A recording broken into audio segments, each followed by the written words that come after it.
आज हम पंचायतें देखेंगे, है ना। आज पंचायत करेंगे, ठीक है। चलिए शुरू करें। अगर हम बात करते हैं पंचायतों के बारे में, ठीक, अगर हम बात करें हमारी पंचायतों के बारे में, ठीक है, तो पंचायत का जो कॉन्सेप्ट है वो कहां से निकल कर आता है, कहां से देखने को मिलता है ना, गांधीयन फिलॉसफी से देखने को मिलता है। दूसरी चीज अगर हम बात करें तो हमारा जो भारत का संविधान है वो कैसा है, फेडरल सिस्टम में है ना, फेडरल सिस्टम में है। फेडरल सिस्टम क्या कहलाता है, क्या कहलाता है प्रमोद जी, संघवाद।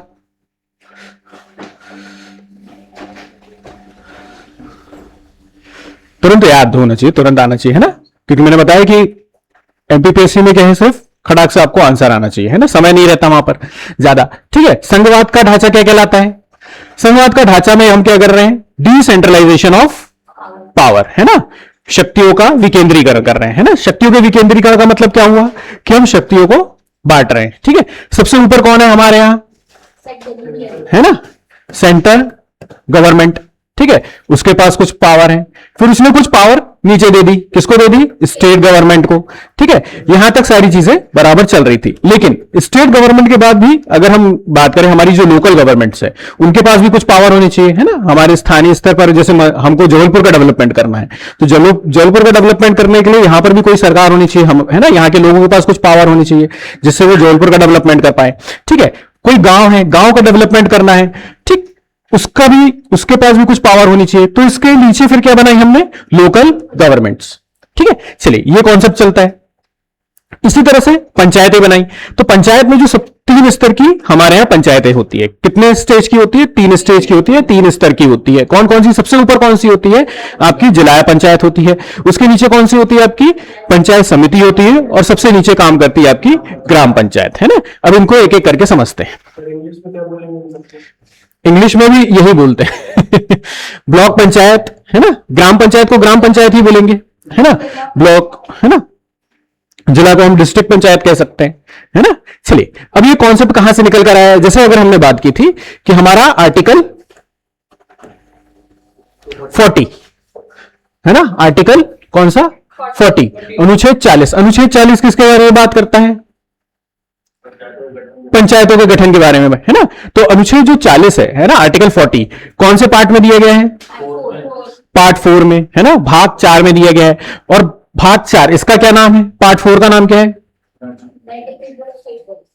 ना, डीपीएसपी, ठीक है। तो डीपीएसपी को हमने देखा है कि डीपीएसपी के हम जो है इन्फोर्स कर सकते हैं सुप्रीम कोर्ट में जाकर।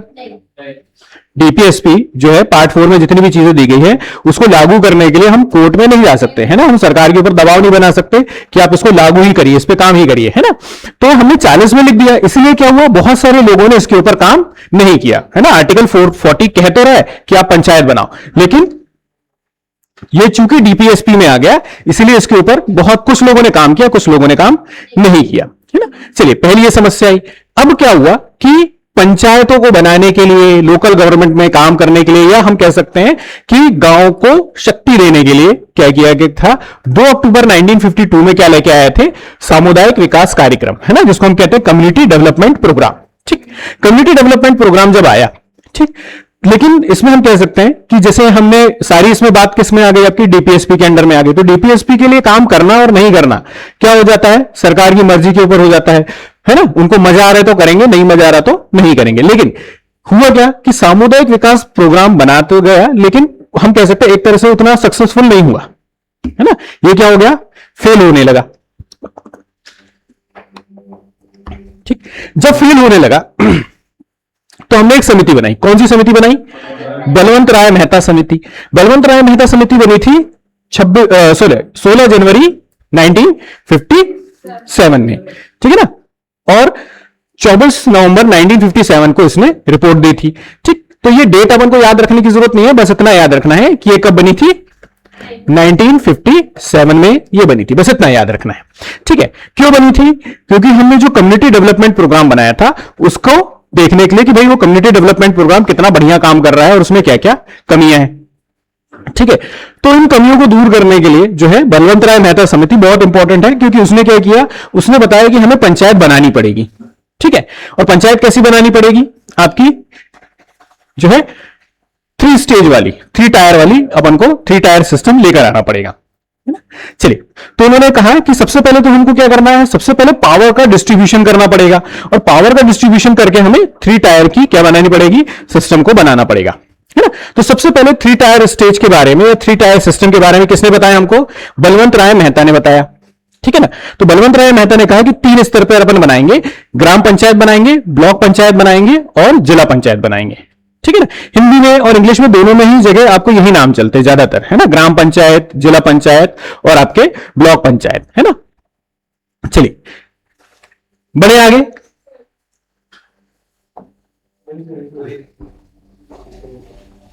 आर्टिकल 40 बस लिखना।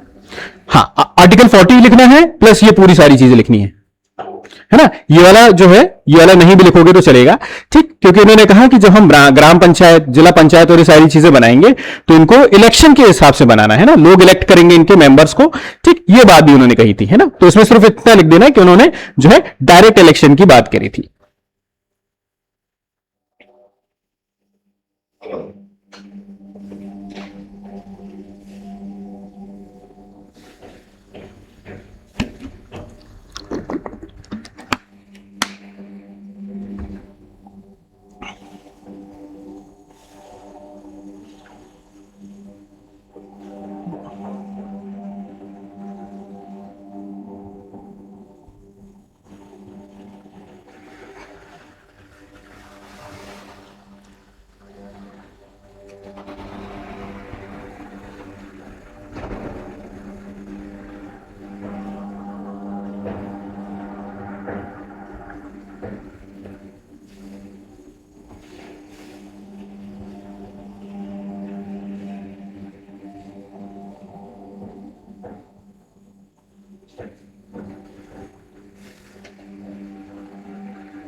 हो गया, बढ़े आगे। चलिए,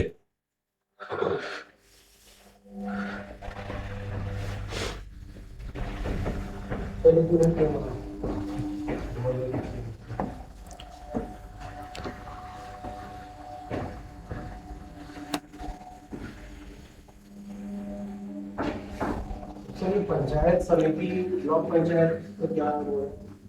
ब्लॉक लेवल पर हम क्या बनाएंगे, पंचायत समितियां बनाएंगे। ब्लॉक लेवल पर कहा उन्होंने कि हम पंचायत समितियां बनाओ, है ना।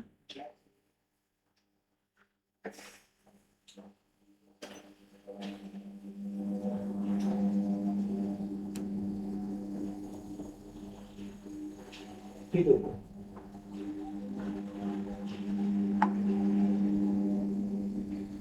चलिए आगे बढ़े, ठीक है।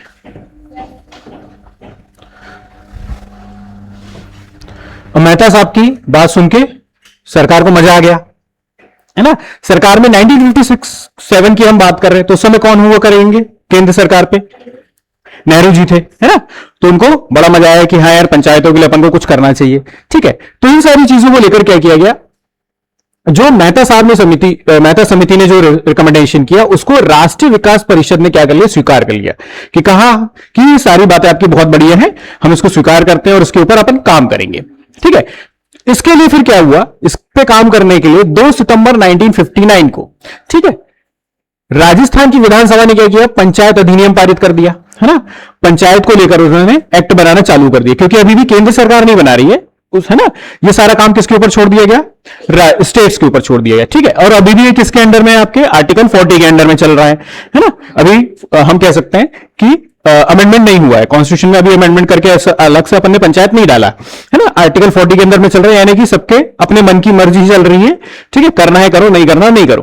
ठीक, लेकिन फिर भी जो है राजस्थान की सरकार ने क्या किया, जो है पंचायत एक्ट लेकर आ गई। पंचायत एक्ट लेकर आने के बाद 2 अक्टूबर 1959 को सबसे पहली पंचायत लॉन्च हुई, है ना।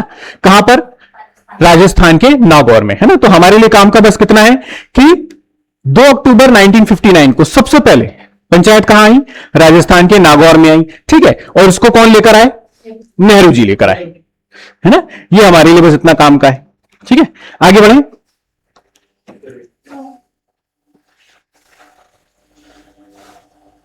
ये काम का है और ये काम का है, और किसके द्वारा लाया गया, नेहरू जी के द्वारा लाया गया, ये काम का है।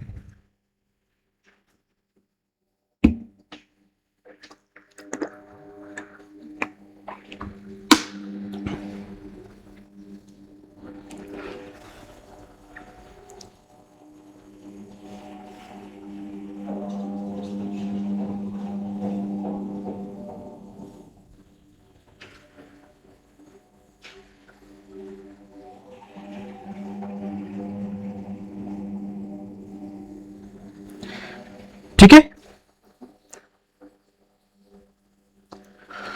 देखो मैंने ग्रुप पे शेयर कर दिया है पीडीएफ, वो देख सकते हो आप लोग।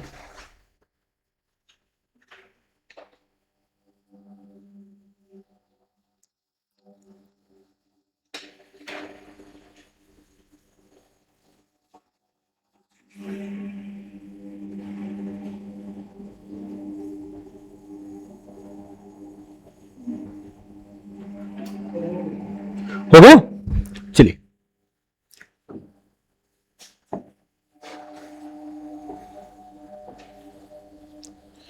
फिर उसके बाद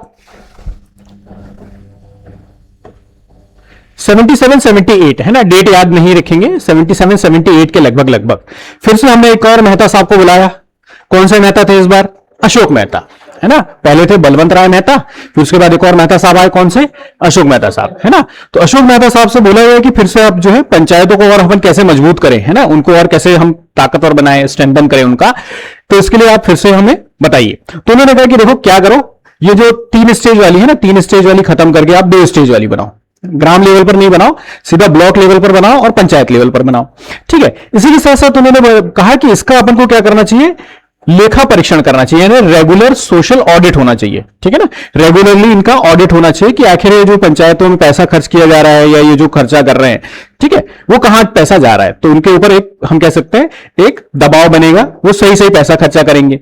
दूसरी चीज कहा कि जो पंचायतों के चुनाव होते हैं उसमें किसको पार्टिसिपेट करना चाहिए, पॉलिटिकल पार्टीज को पार्टिसिपेट करना चाहिए। ठीक है, ये किसने कहा, अशोक मेहता साहब ने, कि पॉलिटिकल पार्टीज जब आएंगी तो इंटरेस्ट यहां पर बढ़ेगा, है ना। जो है सरकार हर सरकार चाहेगी या हर पार्टी चाहेगी कि हमारा एटलीस्ट गांव से लेकर, है ना, सेंट्रल लेवल तक जो है हमारे ही पार्टी के लोग रहे। तो उन्होंने कहा कि पॉलिटिकल पार्टीज को क्या करना चाहिए, इसमें पार्टिसिपेशन करना चाहिए। दूसरी चीज उन्होंने बताया कि रेगुलरली इलेक्शंस होने चाहिए, है ना, लगातार जो है इलेक्शंस होते रहने चाहिए। ठीक, बीच में गैप नहीं आना चाहिए। उसके बाद उन्होंने क्या कहा कि साथ ही साथ में SC ST के लिए यहां पर क्या होना चाहिए, रिजर्वेशन भी होना चाहिए, कि SC ST को पॉपुलेशन के हिसाब से आप जो है रिजर्वेशन भी दो। ठीक है, और साथ ही साथ में उन्होंने ये बात भी कही कि राज्य स्तर पर, है ना, यानी कि स्टेट लेवल पर आप क्या बनाइए, एक पंचायत मंत्री बनाइए। ठीक है, स्टेट लेवल पर क्या बनाइए आप, एक पंचायत का मंत्री बनाइए। ठीक है, जो पंचायतों के बारे में देखिए। यहां तक क्लियर हो गया, ब्लॉक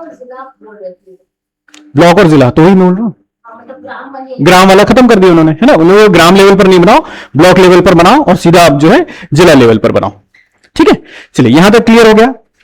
उसके बाद फिर क्या हुआ 85 में, है ना, 85 में एक और समिति बनी, कौन सी, जीवी के राव, जीवी के राव समिति बनी। तो जीवी के राव समिति ने से पूछा गया भाई बताओ हम कैसे मजबूत करें, तो उन्होंने कहा कि इसके पहले जो दोनों मेहता साहब आए थे, कौन कौन से, अशोक मेहता साहब और बलवंत राय मेहता, बोले उन्होंने जो कहा है वो ठीक ठीक कहा है ना, और उन्हीं सारी बातों को घुमा फिरा के इन्होंने भी कह दिया था, तो इसमें ज्यादा डिटेल में अपन को जाने की जरूरत नहीं है। उन्होंने कहा कि भाई वही पंचायत को मजबूत करो, राजनीतिक पार्टियां भी इसमें आनी चाहिए, ऑडिट करो, है ना, रिजर्वेशन दो, ये सारी बातें भी घुमा फिरा के उन्होंने भी यही कह दी थी, है ना। तो इसमें ज्यादा, हाँ 3 टायर किया था, वही सारी चीजें, मतलब बलवंत राय मेहता समिति और अशोक मेहता समिति दोनों की हम कह सकते हैं रिकमेंडेशन को लेकर, है ना, मिलाकर एक अपनी खुद की रिपोर्ट बना दी इन्होंने। ठीक, तो ज्यादा इसमें डिटेल में जाने की जरूरत नहीं है, इसमें पूछता भी नहीं है। दोनों जो शुरुआती वाली है कौन कौन सी, बलवंत राय मेहता और अशोक मेहता, ये ज्यादा इंपॉर्टेंट है। ठीक है, अशोक मेहता सिर्फ इसलिए इंपॉर्टेंट है क्योंकि उन्होंने क्या कहा था कि पॉलिटिकल पार्टीज जो है वो पार्टिसिपेट करें। ठीक है, रिजर्वेशन की उन्होंने बात करी, है ना, 3 टायर से उठा के उन्होंने 2 टायर सिस्टम पे डाल दिया। ठीक, मिनिस्टर होना चाहिए, ऐसी बातें करी, सोशल ऑडिट होना चाहिए, ऐसी बातें कर रहे थे ये। ठीक है, तो उन्होंने कुछ अपनी नई बातें रखी। चलिए यहां तक क्लियर हो गया, आगे बढ़े।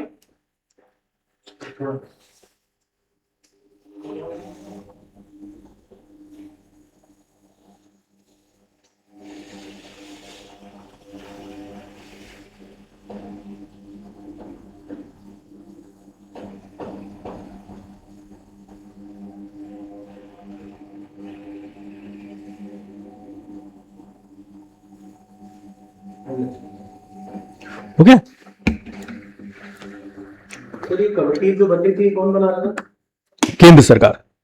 3 करोड़ एक चीज के लिए ऐसे सबको पैसे भी तो देते होंगे ना, तो करते नहीं, एक ही चीज के लिए 17 कमेटी बैठा है, ऐसे ही तो सब पैसे चले जाता है टैक्स पे।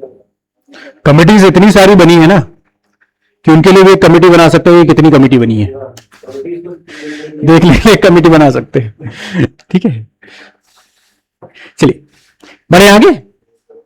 चलिए सर अशोक मेहता कमेटी भी वही ऑब्जेक्टिव, हाँ कमेटी का भी सेम ऑब्जेक्टिव, सेम ऑब्जेक्टिव है ना, लगभग लगभग वही सारी चीजें। ठीक है, कुछ 2-4 बातें उन्होंने एक्स्ट्रा कही बस।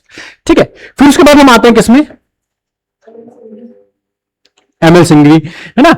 86 में फिर से अपन ने कमेटी बनाई, ठीक, इसी के लिए, पंचायतों के लिए। अब एमएल सिंघवी कमेटी जब बनी तो इन्होंने भी लगभग लगभग वही सारी बातें करी कि भाई नियमित चुनाव हो, है ना, आपके जो पंचायती राज हैं उनको ज्यादा से ज्यादा स्वतंत्रता मिलनी चाहिए, उनके पास ज्यादा फ्रीडम्स होनी चाहिए, ये सारी बातें, है ना। और उन्होंने कहा कि भाई हमेशा जो चुनाव हो कैसे हो, निष्पक्ष होने चाहिए, चुनाव में कोई धांधली नहीं होनी चाहिए, ये सारी बातें उन्होंने कही। लेकिन इसमें जो सबसे इंपॉर्टेंट बात उन्होंने क्या कही कि इसको क्या बना होना चाहिए, संवैधानिक दर्जा, है ना, इसको कॉन्स्टिट्यूशनल आप जो है स्टेटस दीजिए।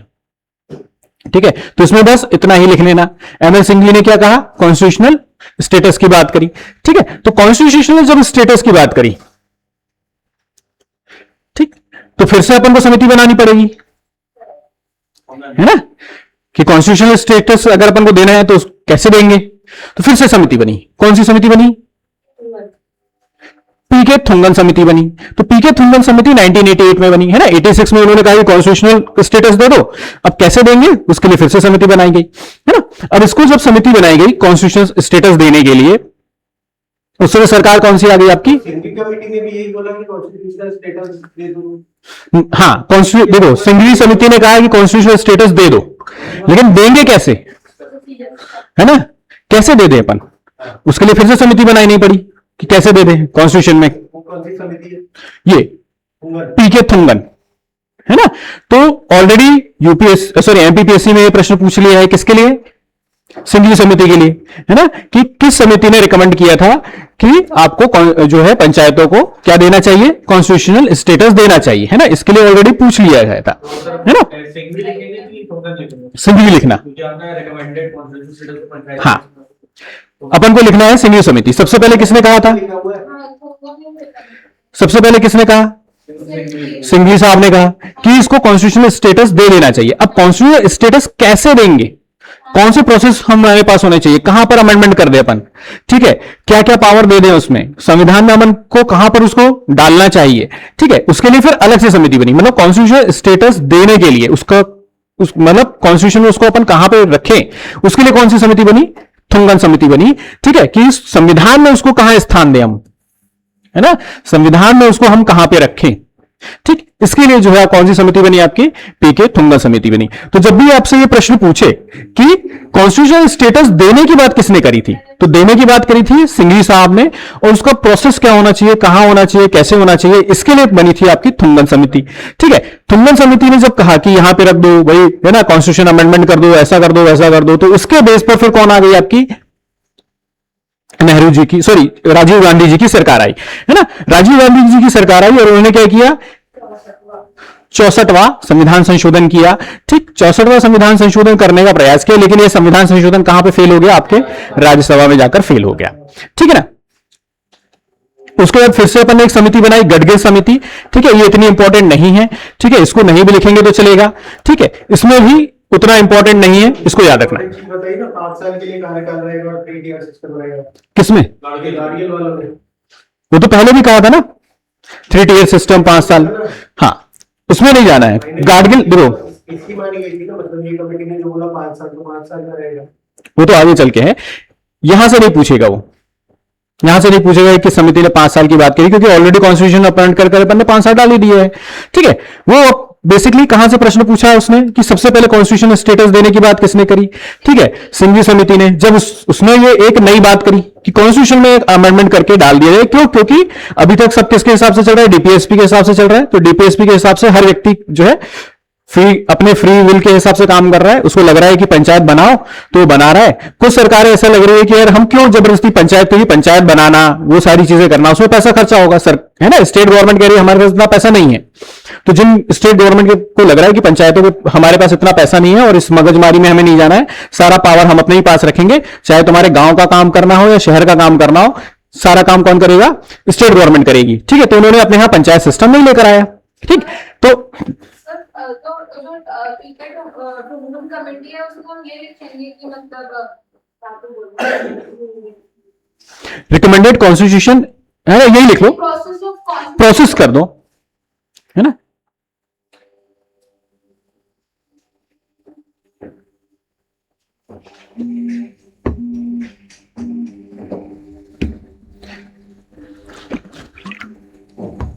ठीक है, उसके बाद राजीव गांधी जी ने प्रयास किया। ठीक, ये लेकिन फेल हो गया, तो ये भी पूछे जाने की संभावना बहुत कम है, इसको नहीं भी लिखेंगे तो चलेगा। गडगिल समिति आई, गडगिल समिति ने भी लगभग यही बातें की कि आप क्या करो, 3 टायर सिस्टम बनाओ, है ना, उसका जो है टेन्योर 5 साल तक रखो, 5 साल के बाद फिर आप चुनाव वगैरह करवाओ। तो ये सारी बातें उन्होंने कही, लगभग वही सारी बातें रिपीटेड हो रही है। तो गडगिल समिति के बारे में भी जो है आपसे नहीं पूछेगा, क्योंकि जब 4 ऑप्शन होंगे तो चारों ऑप्शन में फिर क्या हो जाएगा, क्लैश हो जाएगा, है ना, कि कौन कौन 3 टायर सिस्टम के बारे में बात कर रहा है, इसलिए पूछे जाने की संभावना कम है। फिर वीपी सिंह की सरकार आती है, वीपी सिंह की सरकार भी जो है विधेयक लेकर आती है, लेकिन उनकी खुद की सरकार गिर जाती है, इसलिए वो जो है इस चक्कर में गिर जाती है, इस चक्कर में नहीं, उसके दूसरे चक्कर में गिर जाती है। ठीक है, लेकिन उनकी खुद की सरकार गिर गई, सरकार गिर गई तो नहीं याद रखना है ना। सर ये जो राजीव गांधी सरकार जो 64 राज्यपाल में फिर ये भी काम का नहीं है, क्योंकि ये फेल हो गया ना। कुछ नहीं लिखना ना, हाँ कुछ नहीं है, कहानी से सुन लो बस। ठीक है ना, कि एक अशोक मेहता कमेटी है, बस उसी ने बस 2 टायर सिस्टम लेके आए, वही 2 टायर की बात कर रहा था, है ना, लेके नहीं आ पाए, इंप्लीमेंट नहीं हो पाया, उन्होंने 2 टायर के बारे में बात करी थी। ठीक है, फिर उसके बाद क्या हुआ, लास्ट जो फाइनली प्रोसेस किसने किया, नरसिम्हा राव सरकार ने। इसको लिखना है, नरसिम्हा राव सरकार 1991 में लेकर आई, कौन सा कॉन्स्टिट्यूशन अमेंडमेंट लेकर आई, 73 कॉन्स्टिट्यूशन और 74 लेकर आई, है ना। और कब लेकर आई, और फिर इसको इंप्लीमेंट कब से हो गया, है ना, 92-93, और ये 24 अप्रैल 1993 से ये अपने यहां लागू हो गया, है ना। तो ये लास्ट वाला अपन को लिखना है, क्लियर हो गया, है ना, लास्ट वाला अपन को याद रखना है ना, नरसिम्हा राव सरकार का रखना है। ये बीच की पिक्चर इसलिए ताकि अपन को समझ में आए कि सीधा जो है जब रिकमेंडेशन सारे जो है पहले हो चुके थे तो इतना टाइम क्यों लग गया, 1993 तक अपन क्यों आए, है ना। तो उसके बीच में क्या कहानी हुई उसको अपन ने समझा। ठीक है, लिख लिया, बट लिखना उसमें बस ये लिखने की 73rd और 74th हाँ 90, हाँ नरसिम्हा राव सरकार, है ना, नरसिम्हा राव गवर्नमेंट 1991, ठीक है, और फिर 73rd 74 कॉन्स्टिट्यूशन अमेंडमेंट CAA 1992, ठीक है, और जो है एप्लीकेबल कब से हुआ ये 24 अप्रैल 1993 से। पंचायती दिवस में फिर इसीलिए फिर अपन ने क्या चालू कर दिया, पंचायती दिवस मनाना चालू कर दिया 24 अप्रैल से, कि बधाई हो और पंचायत आ गई है। पंचायत के 2 दिन बाद सब पेपर हो जाएगा। पंचायत के 2 दिन बाद पेपर है अपना।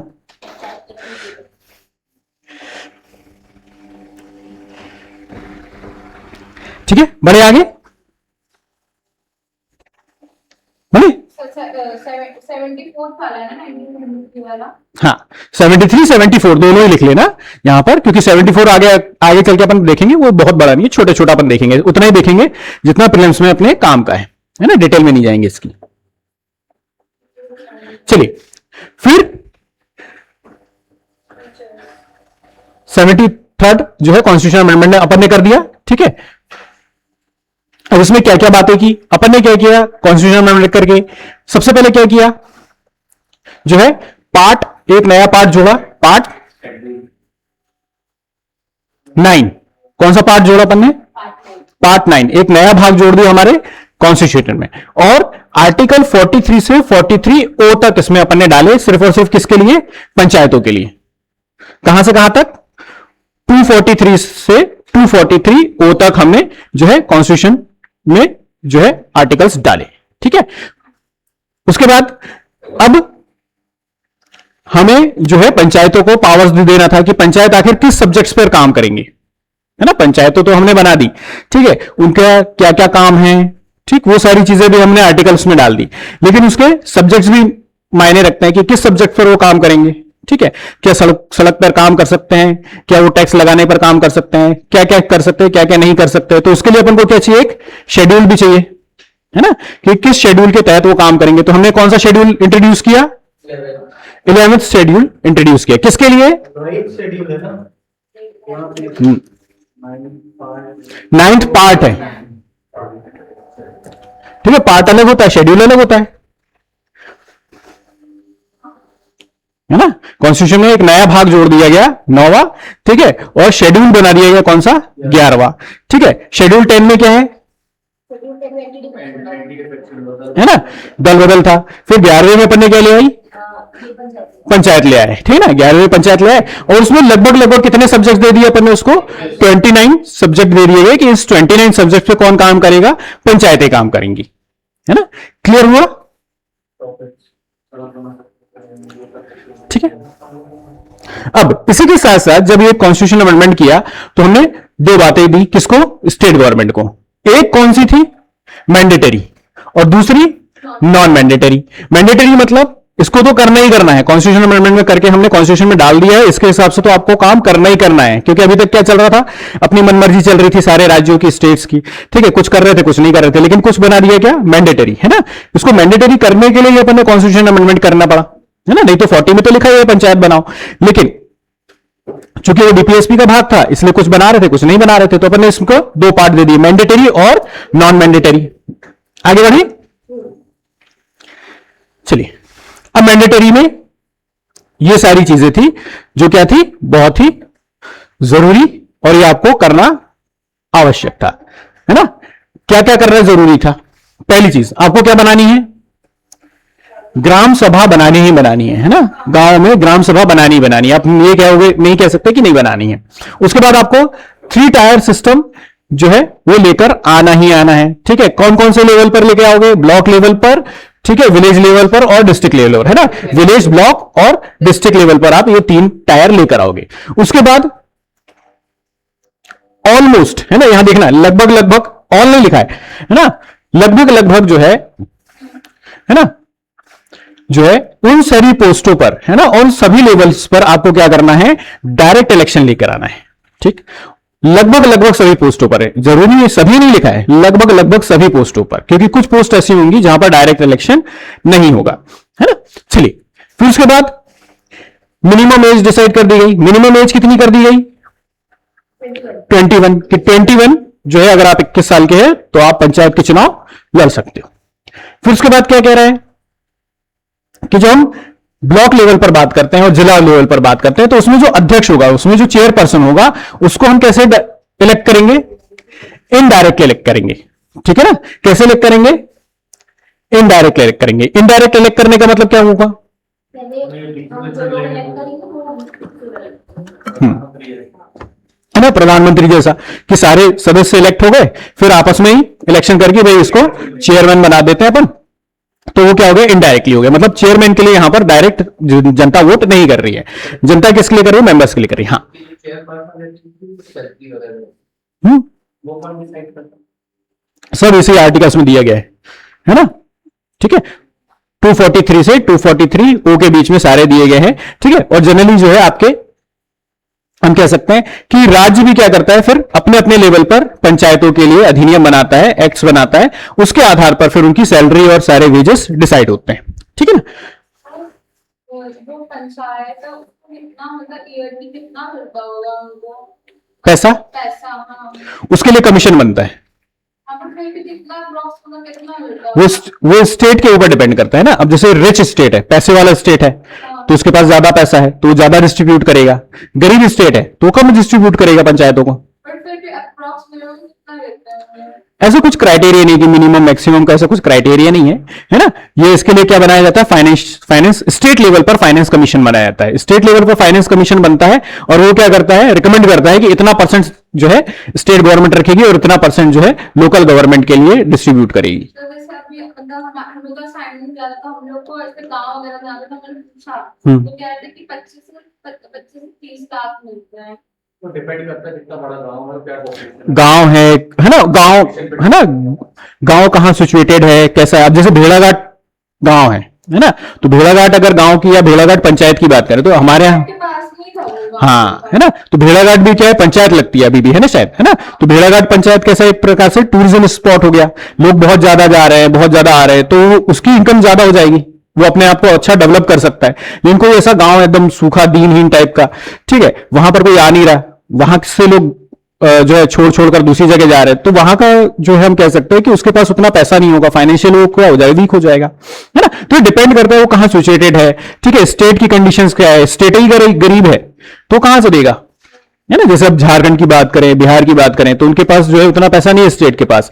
लेकिन अगर हम बात करें जैसे तमिलनाडु की बात करो, आप महाराष्ट्र की बात करो, गुजरात स्टेट की बात करो, उनके पास ठीक ठाक पैसा है। ठीक है, अब जैसे गुजरात में एक गांव है, गुजरात की एक पंचायत है, तो वहां पे ज्यादातर उस गांव के लोग जो है वो एनआरआई है ना। 80 to 90% लोग अमेरिका में रहते हैं, क्योंकि वहां की पंचायत में अगर आप जाओगे, वहां के गांव में जाओगे तो ऐसा लगेगा कि आप अमेरिका में आ गए।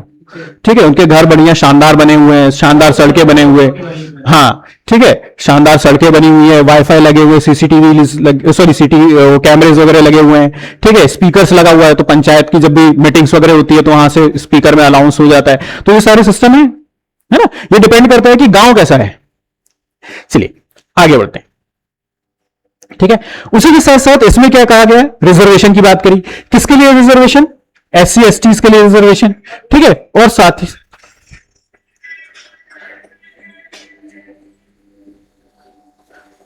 ठीक है, और इसी के साथ साथ किसके लिए बात की गई? आपके वुमेन्स के रिजर्वेशन के लिए, है ना, कि महिलाओं को भी हम क्या रिजर्वेशन देंगे, लेकिन कितना देंगे? 1/3 रिजर्वेशन की इसमें बात की गई कि हम क्या करेंगे, महिलाओं को 1/3 रिजर्वेशन देंगे, है ना। चलिए ठीक, और क्या कहा कि हमें चुनाव करवाने हैं। ठीक है, हमें हर बार चुनाव करवाने हैं, 5-5 साल के बाद चुनाव होंगे, तो चुनाव करवाने के लिए हमें क्या चाहिए? एक कमीशन चाहिए। तो हम क्या बनाएंगे? स्टेट इलेक्शन कमीशन बनाएंगे। ठीक है, उसी के साथ साथ इसमें क्या कर दिया गया कि 5 साल तक का क्या रहेगा, इनका टेन्योर रहेगा। और क्या कह रहा है भाई कि 50% का रिजर्वेशन। हाँ, MP ने फिर उसको बढ़ा के 50% कर दिया। सबसे पहले बिहार ने किया था, उसके बाद MP ने किया। ठीक है, इसके अलावा 2-4 और स्टेट है, उन्होंने भी 50% कर दिया। ठीक, उसके बाद अगर हम बात करें कि जैसे अभी अब हमने बात करी कि जो है पैसे का बंटवारा, कि पंचायतों को कितना मिलना चाहिए, उसके लिए हम क्या बनाएंगे? स्टेट फाइनेंस कमीशन बनाएंगे। क्या बनाएंगे? स्टेट फाइनेंस कमीशन बनाएंगे। ठीक है, चलिए, तो इसमें लगभग लगभग सभी बातें जो है इंपॉर्टेंट है, सभी बातें अपन को लिखनी है। सारी हाँ,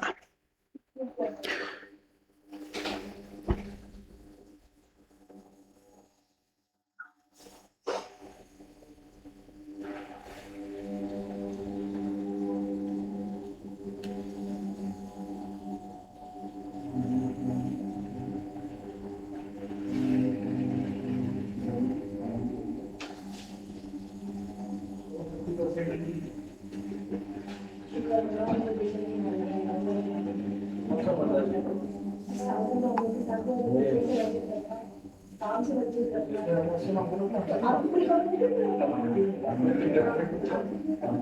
मोदी पर बैठे होंगे, उस दिन में आपको बात बताऊंगा, मुझे तो बिल्कुल मामला था। आपको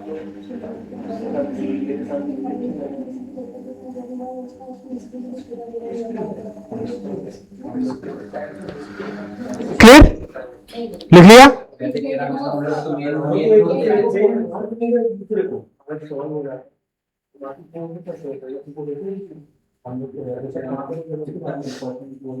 आपकी ऐसी बातें सुनती रहती है, जरूरी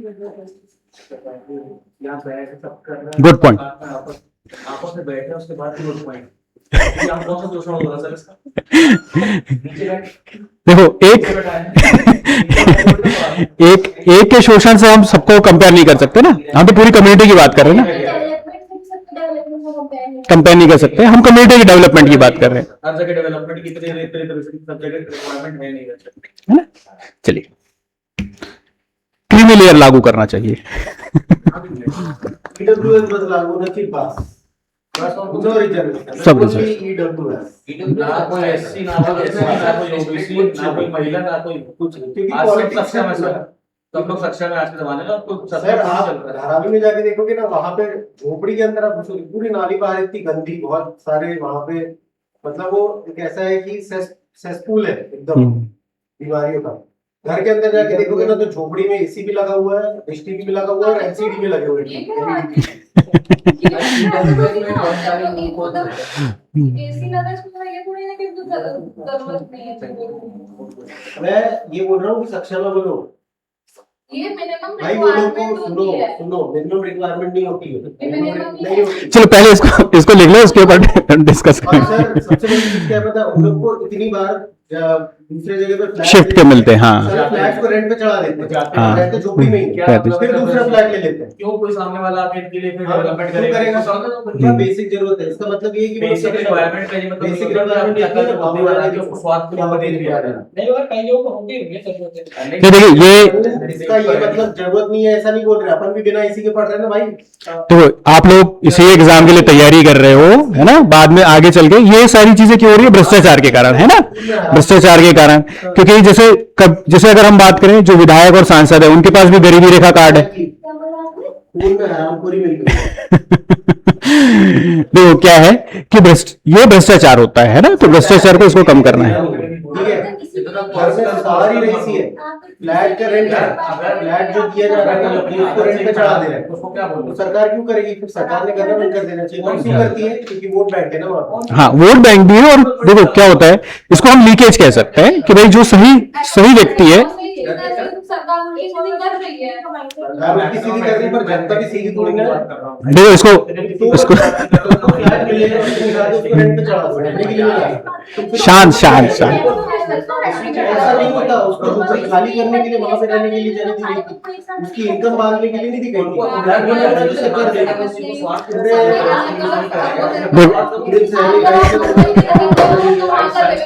बहुत ज्यादा है, तो अगर आप कैसे भी पैसे कमा रहे हो इट्स ओके, उसमें कोई गलत अरे सरकार ने आपको पैसे कमाने के लिए नहीं दिया था, वो फ्लैट बना के रहने के लिए दिया था।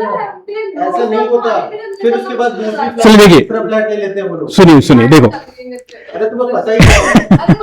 चलो शांत शांत।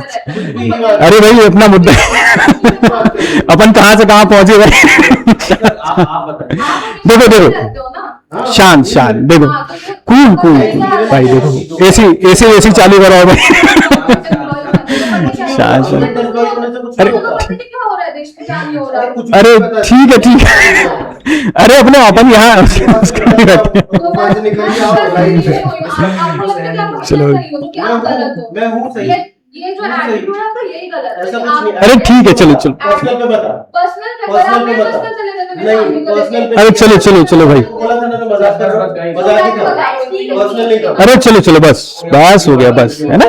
देखो बोलती रहे। कूल आप लोग चुप करा सकते लगता है भाई- मेरा इंटेंशन ही नहीं है फिर को चुप कराने का। शांत शांत भाई, देखो अपन कहाँ पे कहाँ है आपके बोलने से है ना? हाँ, ठीक है, जो- चलो चलो चलो, देखो ऐसे अपन को अपने इमोशंस पे ध्यान रखना है ना? आप लोग अधिकारी बनने वाले हो, ठीक है? ऐसे थोड़ी थोड़ी बातों में हम जो है सोच समझ के बात करनी है हमें, ठीक है?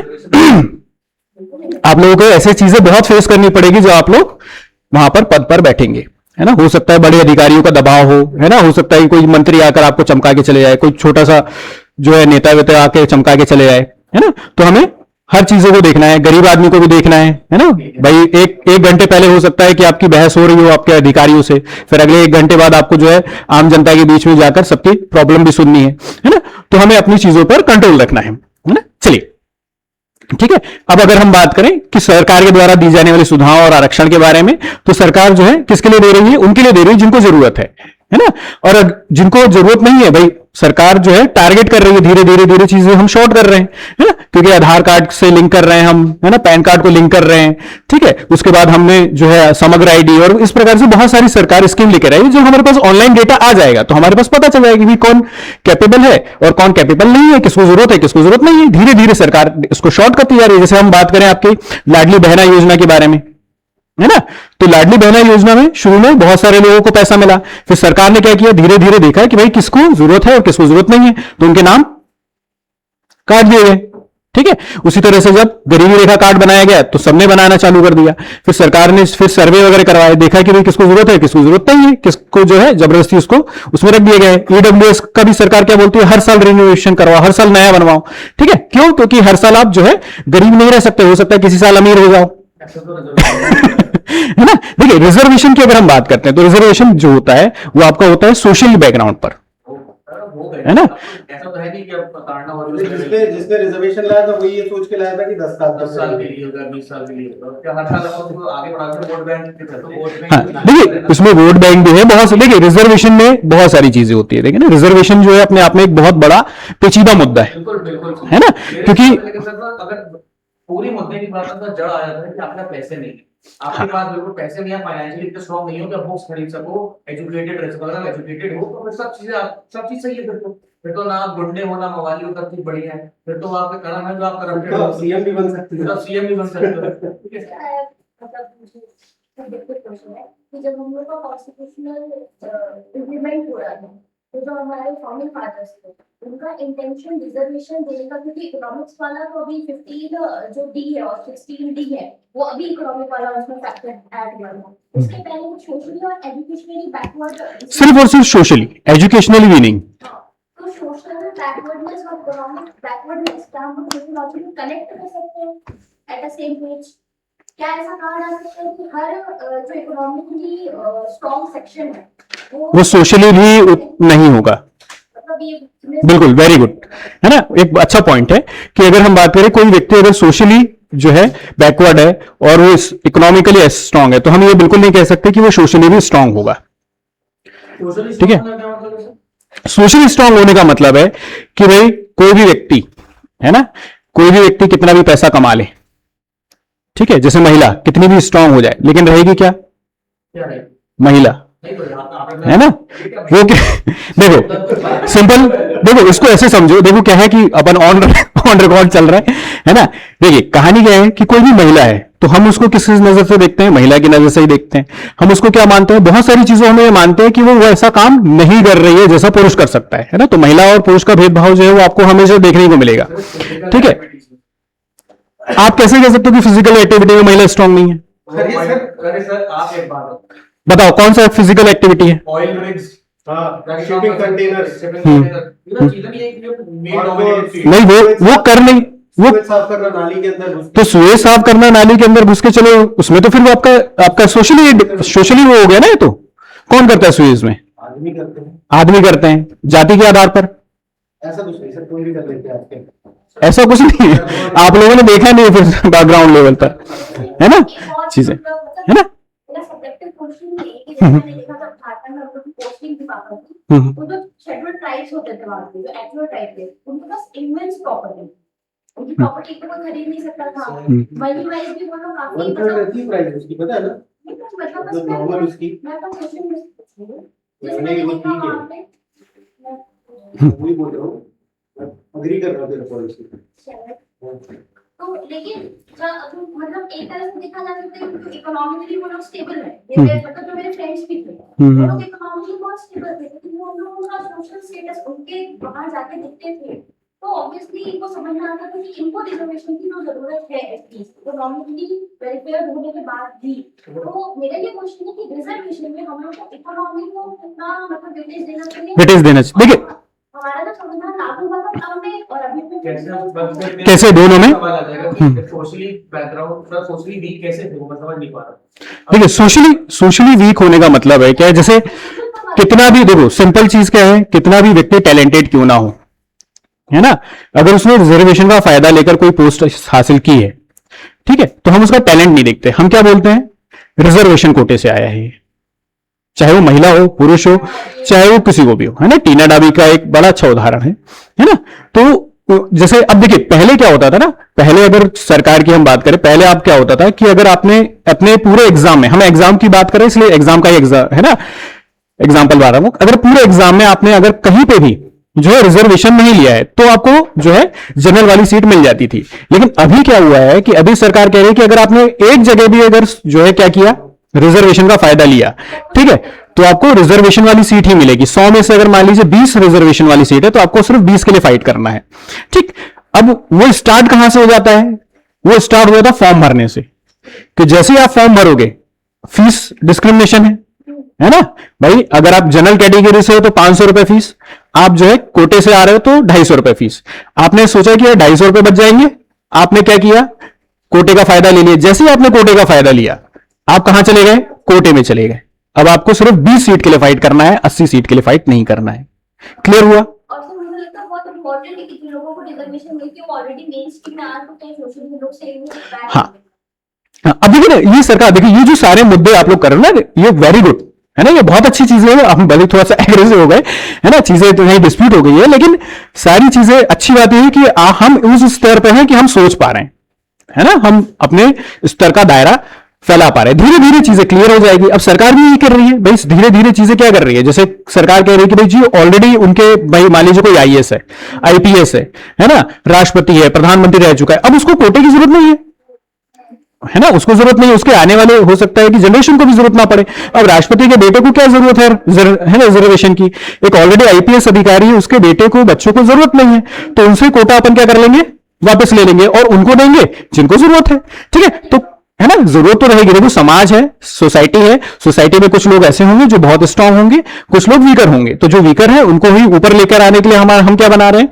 वेलफेयर स्टेट बना रहे हैं, कल्याणकारी राज्य बना रहे हैं, चाहे वो सोशली हो चाहे इकोनॉमिकली हो। अब अगर हम जैसे अभी तक हमने सोशली देखा, क्योंकि पहले सोशली जो वीकर लोग थे उनकी संख्या ज्यादा थी, है ना, समाज में भेदभाव था, क्योंकि जैसे हम बात करें आपकी सती प्रथा हो रही है, महिलाओं से साथ भेदभाव हो रहा है, कास्टिज्म है, तो ये सारी चीजें पहले हुआ करती थी। उसको खत्म करने के लिए हमने क्या किया, आपका सोशलिस्ट लेवल पर क्या किया, रिजर्वेशन लागू किया। फिर उसके बाद देखा कि महिलाओं की स्थिति नहीं है तो महिलाओं के लिए भी रिजर्वेशन की हमने बात करी। फिर देखा कि यार इनको इनमें स्थिति अब थोड़ी ठीक ठाक होने लगी है, तो हमने देखा कि जो गरीब आदमी है चाहे वो किसी भी सेक्शन से क्यों ना हो, तो उसको भी हमें आगे बढ़ाना है, तो हमने क्या लेके आए, ईडब्ल्यूएस लेके आए। तो सरकार धीरे धीरे काम कर रही है। आप हमेशा याद रखिए कि सरकार का विजन क्या है, तभी आप सरकार से जुड़कर काम कर पाएंगे, है ना, क्योंकि आपको अल्टीमेटली उन्हीं के अंडर में काम करना है, उसी सिस्टम के अंदर काम करना है। तो जिस सिस्टम के अंदर हम काम करने वाले हैं उस सिस्टम को समझना बहुत जरूरी है, ठीक है। चलिए आगे बढ़िए। पहले बात तो वोट बैंक बना लेते। हाँ देखो सारी चीजें की अच्छी भी है ना, अच्छी भी बातें होती है, बुरी बात भी होती है। वोट बैंक तो अब देखो, वोट बैंक तो सभी हर चीज का हो जाता है ना, वोट के लिए तो सारी ही राजनीति हो रही है, वोट के लिए तो फिर पता नहीं क्या क्या करते हैं। स्ट्रिक्ट रूल्स लाने चाहिए थे, वो लाएगा ही तो जो लोग जीत रहे हैं वही तो लेके आते हैं, वो क्यों लाएंगे, है ना, जो लोग, सही बात है, जो लोग जीत के आ रहे हैं वो क्यों चेंज करेंगे, वो अपनी हार के लिए ग्राउंड क्यों बनाएंगे, है ना। खुद आगे आना चाहिए। हाँ अभी धीरे धीरे, अब देखिए धीरे धीरे जैसे आप लोग आगे बढ़ रहे हो, है ना, आप लोग विचार कर रहे हो, तो ऐसे धीरे धीरे धीरे सब लोग निकल के आएंगे तो सारी चेंजेस आएंगे, है ना। सोसाइटी रातों रात चेंज नहीं होगी, धीरे धीरे चेंज होगी, है ना। चलिए जैसे ये एससी का जो रिजर्वेशन है उसके अंदर जो मोस्टली पुणे मतलब महाराष्ट्र में बेसिकली अम्बेडकर जी का बहुत ज्यादा चलता है, तो वहां पे मतलब आप देखोगे ना जैसे 14 अप्रैल आने लगता है ना तो उनके बैनर्स वगैरह लगते हैं, तो उनके जो नेता लोग रहते हैं उनके गले में इतनी मोटी मोटी सोने की चेनें रहती है कि मतलब आप नॉर्मल ऐसे जनरल कैटेगरी वाले को देखोगे तो वो लगा हुआ है अपने करने में टैक्स देखो ये क्या होता है ना कि एक थोड़ा सा अपना दबदबा सोशली कि भाई हम जैसे वो क्या है सोशली बैकवर्ड है ना, समाज से पिछड़े हुए लोग थे जिनको अब आगे आने का मौका मिला, तो अब वो दिखाएंगे, शो ऑफ करेंगे कि हम आगे आ गए तो इसलिए आप देखोगे कि वो बहुत हाँ? करने तो वही बात होगी जो पहले पूर्वजों में जो गलती हुई तो हमारे दूसरा हुआ, ठीक है। अब तो वही करने की कोशिश करो, शो ऑफ की बात करो। देखो शो ऑफ इसी बात का ना कि हम आगे आ गए हैं। देखो वो खुशी मनाने का शो ऑफ करने में हाँ। करना करके सर आप खुश हो बहुत अच्छी बात है, पर शो ऑफ करोगे और उसको अपने अपना शक्ति प्रदर्शन करोगे। शक्ति, हाँ गुड, शक्ति प्रदर्शन करना है ना। नहीं देखिए ये क्या होता है, तो जब आप समाज शास्त्र पढ़ते हो ना, समाज शास्त्र भी हमारे मेंस में, तो समाज शास्त्र की जब हम बात करते हैं, जो हम सोसाइटी की बात करते हैं, तो सोसाइटी में क्या होता है कि हर व्यक्ति अपना स्टेटस बनाने का प्रयास करता है, ठीक है। जैसे अगर हम, जैसे आप लोग तैयारी कर रहे हो, स्टेटस बनाओ कोई बात ही नहीं है, पर मतलब इन योर फेस वाला ऐसे सोने की चेन पहन के गले में या हाथ में इतनी मोटी हाँ। वो अंदर पहन के घूम रहे हैं। And if you are not socially excluded तो आपको ना अब इन्वॉल्व हो कोई आपके साथ, अब आपका खाना भी खा रहा है, ऐसा कुछ रहा ही नहीं हो जाता था जो पहले वो करते बड़े कट्टर हो, अब तो वो रही नहीं। अब आप सोने की चीज जैसा भैया बता रहे सब चीज अगर हो रही है आपके तरफ देन क्या अब और व्हाट डू यू वांट, अब आगे से आगे अपना ड्रेसिंग खत्म करो ना खुद ही से आके इस चीज के लिए नहीं तो देखिए क्या होता है ना, महाराष्ट्र में भी कुछ समय पहले सभी ने सुना था कि मराठा लोग बोल रहे हैं कि हमको रिजर्वेशन चाहिए ओबीसी का। अब मराठा लोग सर कौन होते हैं पता है, मतलब जो जिसको बोला जाता है महाराष्ट्र में मराठा अगर बोलेंगे ना तो मराठा मतलब क्षत्रिय, तो क्षत्रिय कास्ट वाले हैं वो शिवाजी महाराज के साथ में लड़े थे, वो लोग बोल रहे हैं कि हमको ओबीसी का रिजर्वेशन चाहिए, और मिल भी गया शायद उन लोगों को। हाँ वो हाँ पूछे पूछे। जब उनका रिजर्वेशन आया तो रिजर्वेशन की बात हुई socially backward classes, socially backward classes, क्या उस सोशली और एजुकेशनली बैकवर्ड ग्रुप में हमको ब्राह्मण क्षेत्रीय वैश्य क्षेत्र के रूप में बांटा गया, या ऐसा कुछ कंटेक्स्ट है? मतलब मेरा क्वेश्चन है कि अगर हमारे समाज में ऐसी स्थिति आ जाए कभी तो ब्राह्मण या क्षत्रिय ग्रुप हमें ऐसा लगे सोशली और एजुकेशनली बैकवर्ड है तो क्या हम उसको रिजर्वेशन दे सकते हैं? देखिए अगर हम बात करते हैं कि जैसे सोशली बैकवर्ड के लिए जो खासतौर से बात की जाती है, सोशली बैकवर्ड के लिए जो है अंग्रेजों ने काम किया, जिसको हम बोलते हैं क्या, scheduled caste and scheduled tribes. Scheduled caste में भी अगर देखा जाए तो खासतौर से जो है उनके लिए बात की जाती है जो अस्पृश्य है, अनटचेबिलिटी, ठीक है। याद रखना 4 कास्ट होती है, कौन कौन सी, ब्राह्मण, क्षत्रिय, वैश्य और शूद्र। यहां पे शूद्रों की बात नहीं कर रहे हैं हम, किसकी बात कर रहे हैं, उन कास्ट की जिनके साथ अनटचेबिलिटी है। अनटचेबिलिटी वाली कास्ट जो है वो शूद्र से भी नीचे है, वो समाज में नहीं रहते, वो समाज से बाहर रहते हैं, है ना। नहीं चंडाल नहीं, जब हम पुराने सिस्टम में आप जाएंगे तो पुराने सिस्टम में आप देखेंगे कि ब्राह्मण है, वैश्य है, क्षत्रिय है और शूद्र है, ठीक है। शूद्र का काम है सेवा करना, तो जिसको आप टच नहीं कर सकते तो सेवा भी कैसे करवाओगे आप उसको, है ना। तो आपने सुना होगा कि दलितों की जो अनटचेबिलिटी वाली, उनकी जो है कॉलोनीज अलग रहती थी, जो हम सोसाइटी रहती है वो अलग है और जो कॉलोनीज है वो अलग रहती है, ठीक है ना। तो शूद्र अलग थे और अनटचेबिलिटी वाले अलग थे, तो जिनके साथ अनटचेबिलिटी वाली हिस्सा था, मतलब हम कह सकते हैं उनको समाज के मुख्य धारा में बिल्कुल नहीं रखा गया, ठीक है। उनको क्या बनाया गया, शेड्यूल्ड कास्ट बनाए गए।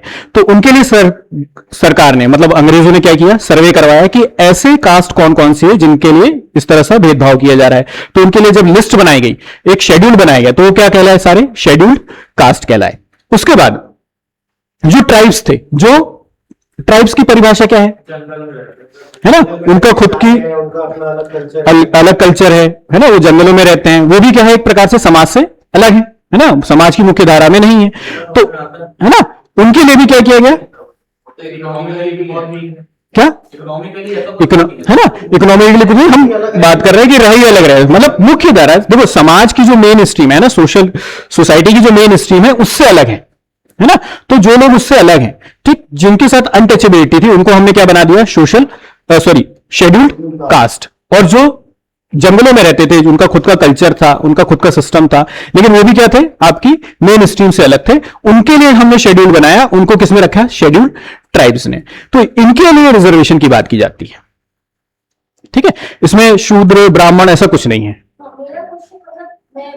मेरा क्वेश्चन ये है कि हमने जनरल ओबीसी एसटी एससी ऐसा फ्रेम किया, वो सिमिलर था ब्राह्मण क्षत्रिय वैश्य शूद्र ऐसा कि वो सफल हो सकता है कभी भी? नहीं, देखो कॉन्स्टिट्यूशन शफल करने की अगर हम बात करें ना, तो होता क्या है कि सरकार ही डिसाइड करती है कि आखिर किसको आप शेड्यूल कास्ट में रखोगे, शेड्यूल ट्राइब में रखोगे, है ना। मेनली हम इसी को रिजर्वेशन दे रहे हैं ना, शेड्यूल कास्ट और शेड्यूल ट्राइब में। इस लिस्ट में अगर कोई भी आ गया, देखिए उसमें जो हमारा सामाजिक पैटर्न है उससे अलग है, ठीक है। इस मेन स्ट्रीम में अगर सरकार को लगता है कि यार ये शेड्यूल कास्ट का है ना, सरकार उसका क्या करेगी, पूरा जांच वगैरह करेगी, उसको लगता है कि यार ये कास्ट के लोग जो है शेड्यूल कास्ट में आते हैं, तो उनको किस में डाल देगी, शेड्यूल कास्ट में डाल देगी। उनको लगता है ये ट्राइब्स में आते हैं, तो उसको किस में डाल देगी, इस लिस्ट में डाल देगी। जैसे इस लिस्ट में आ जाएंगे उनको रिजर्वेशन मिल जाएगा। और उनको लगता है कि यार ये इस कास्ट में नहीं बैठते, इसमें फिट नहीं बैठते हैं, तो उसमें से जैसे ही बाहर निकाल देंगे उनका रिजर्वेशन खत्म हो जाएगा, ठीक है। जैसे ट्राइब्स में आप बात करते हैं मीना या मीणा, है ना, ये पहले शेड्यूल ट्राइब्स में आते थे, फिर बाद में सरकार ने देखा कि इसमें जो है ट्राइब्स वाली कोई बातें नहीं है, सरकार अपने पैरामीटर्स डिसाइड करती है। उनको लग रहा है कि जो है ये ट्राइब्स में नहीं आते हैं, ठीक, तो उन्होंने क्या कर दिया, उसको ट्राइब से, शेड्यूल ट्राइब से बाहर कर दिया, है ना। कैटेगरी में आते हैं मतलब अब ये जनरल कैटेगरी में हो गए। सर वही मैं यही क्वेश्चन पूछना चाहती हूँ, मान लीजिए कोई क्षत्रिय ग्रुप है, सब ग्रुप है, जैसे कास्ट है, अगर गवर्नमेंट सेटिस्फाइड है, वो बैकवर्ड हो गए, तो क्या वो उनको वापस इसको डाल सकते हैं? हाँ इरिस्पेक्टिव ऑफ वो क्षत्रिय हाँ। हो, ब्राह्मण है, वो डाल हाँ, तो मतलब इसको सरकार के पास, हाँ, मतलब कुल मिलाकर सरकार के पास सीधे सीधे अधिकार है कि वो शेड्यूल ट्राइब्स में, शेड्यूल कास्ट में आपको किसी भी कास्ट को डाल सकती है, कोई उसमें कोई लेना देना नहीं है, कोई लेना देना। जनरली कभी भी ब्राह्मणों को और इवन क्षत्रियों को जनरली कभी भी शेड्यूल कास्ट में नहीं डाला जाता। वो ऐसा है कि वो आंदोलन कर रहे हैं और वो बहुत बड़ा एक वोट बैंक हो गया, वो एक वो अलग मैटर है, हाँ। पर इन जनरल अगर देखा जाए तो मतलब कभी भी किसी भी मतलब जो अभी एग्जिस्टिंग उनका कैटेगराइजेशन ब्राह्मण्स में हो रहा है या क्षत्रिय में हो रहा है या इवन फॉर दैट मैटर वैश्य में हो रहा है, उन सब कास्ट को कभी भी शेड्यूल्ड कास्ट में नहीं डाला। उसमें नहीं डालेंगे, मतलब वो तो क्या डाल ही नहीं सकते वो। हाँ, वो तो डाल ही नहीं सकते, लेकिन इस तरह नहीं था ना, इसी तरह हाँ, ये देखो, ये जो वही मैं बता रहा हूं ना, जो हमारे फाउंडिंग फादर के पहले ही अंग्रेज ये बना के चले गए थे, है ना, उन्होंने पहले ये शेड्यूल ट्राइब्स बना दी थी, फिर उसके आधार पर हमने रिजर्वेशन देना चालू किया, तो ये हमने नहीं बनाया, ये अंग्रेज बना के चले गए थे। इसको रिवाइज करने की इसमें बहुत प्रोसेस है। हाँ, वो तो अब आप लोग बनेंगे अधिकारी तो फिर रिवाइज कीजिएगा, है ना। चलिए आपके साथ ये क्या रिजर्वेशन अभी भी मतलब 2026 में क्या आप देख रहे हो कि इतनी प्रथा तो है नहीं। आप तो मैं मेरा एग्जांपल ले लो, मैं कोई वर्गीकरण करता नहीं, किसी में भेदभाव ऐसा मैं पर्सनली नहीं करता, पर्सनल लेवल पे मेरे 70-80% दोस्त मेरे जीवन में रहे हैं, वो एससी एसटी ओबीसी रहे हैं, मैं पंडित जनरल कैटेगरी का सो कॉल्ड उच्च वर्ग, so called I am not saying. तो जब ऐसी चीज नहीं है मेरे आसपास एंड फिर भी they are getting reservation and they are getting the job before me, है ना, regardless of the fact that I am more capable या जो भी चीजें बिल्कुल मैं मेहनत कर रहा हूँ, चीजें कर रहा हूँ, बट इनकी वजह से एक आध नंबर से मैं हर वक्त रुकता रहा, तो मैं किसको दोष दूंगा? देखिए रिजर्व आपके हिसाब से चले आप बताइए कि अब रिवाइज होने की जरूरत है या किस बेस पे होने की जरूरत है, और क्या आपके हिसाब से सही है अभी एट प्रेजेंट ये सिस्टम?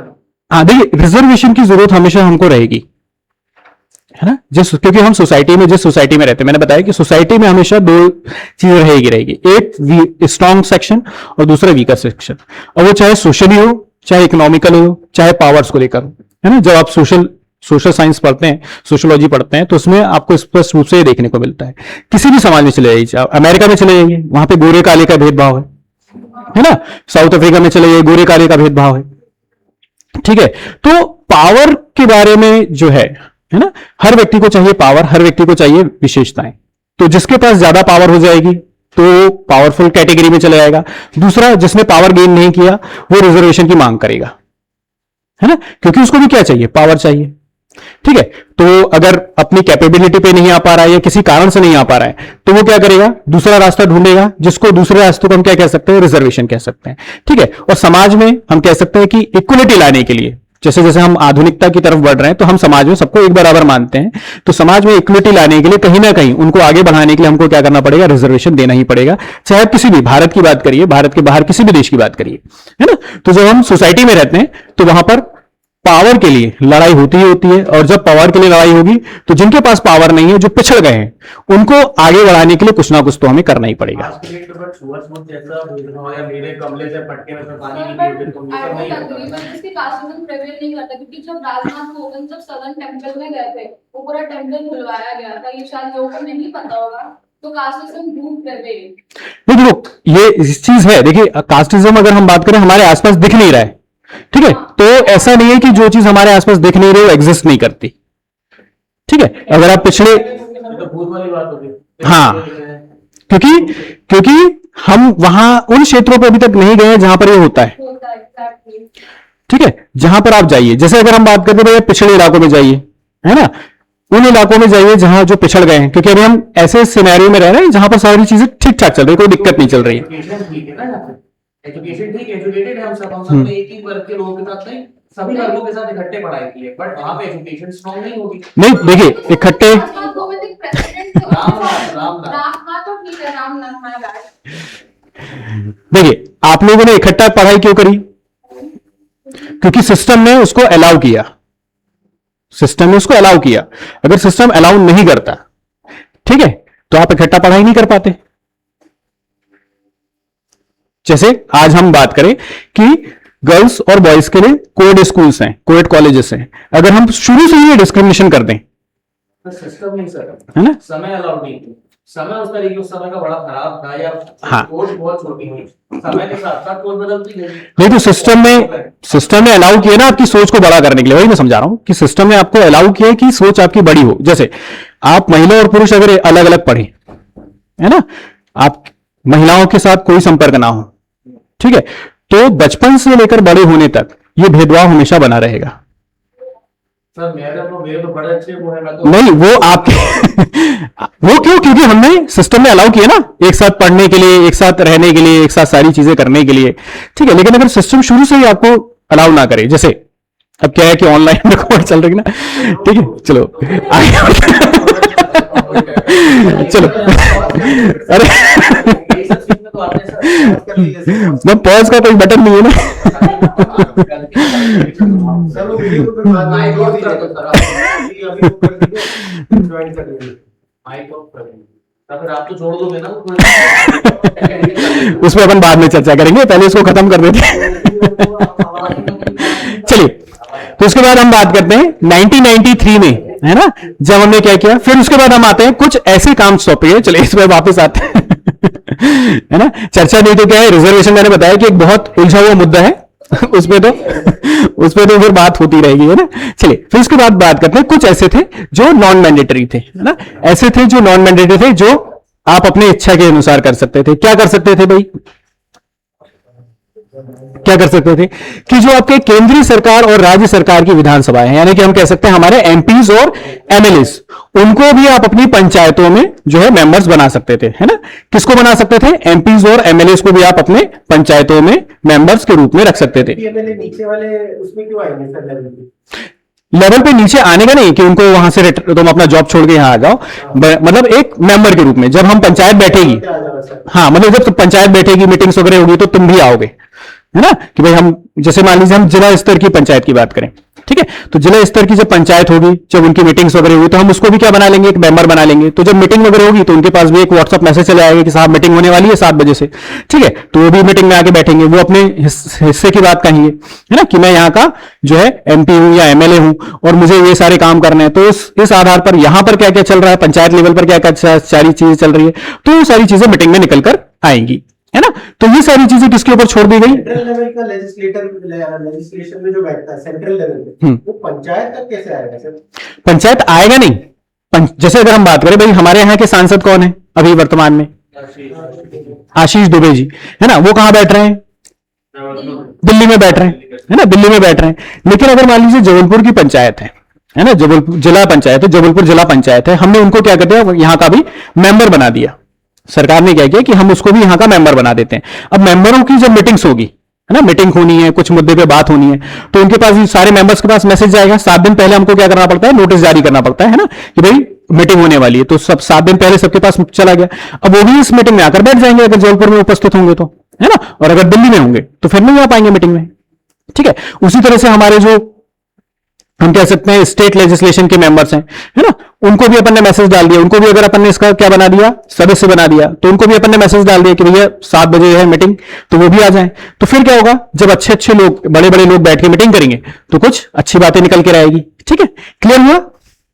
चलिए, उसके बाद जो है ओबीसी रिजर्वेशन की बात करते हैं ना, बैकवर्ड क्लासेस को रिजर्वेशन देने के लिए भी जो है स्टेट के ऊपर छोड़ दिया गया कि आपको लगता है कि आपके स्टेट्स में जो है ओबीसीज हैं, ठीक है, और आपको उनको किस परसेंट पे रिजर्वेशन देना है, तो आप अपने हिसाब से अपने स्टेट में ओबीसी रिजर्वेशन दे सकते हो। किसमें? पंचायतों में।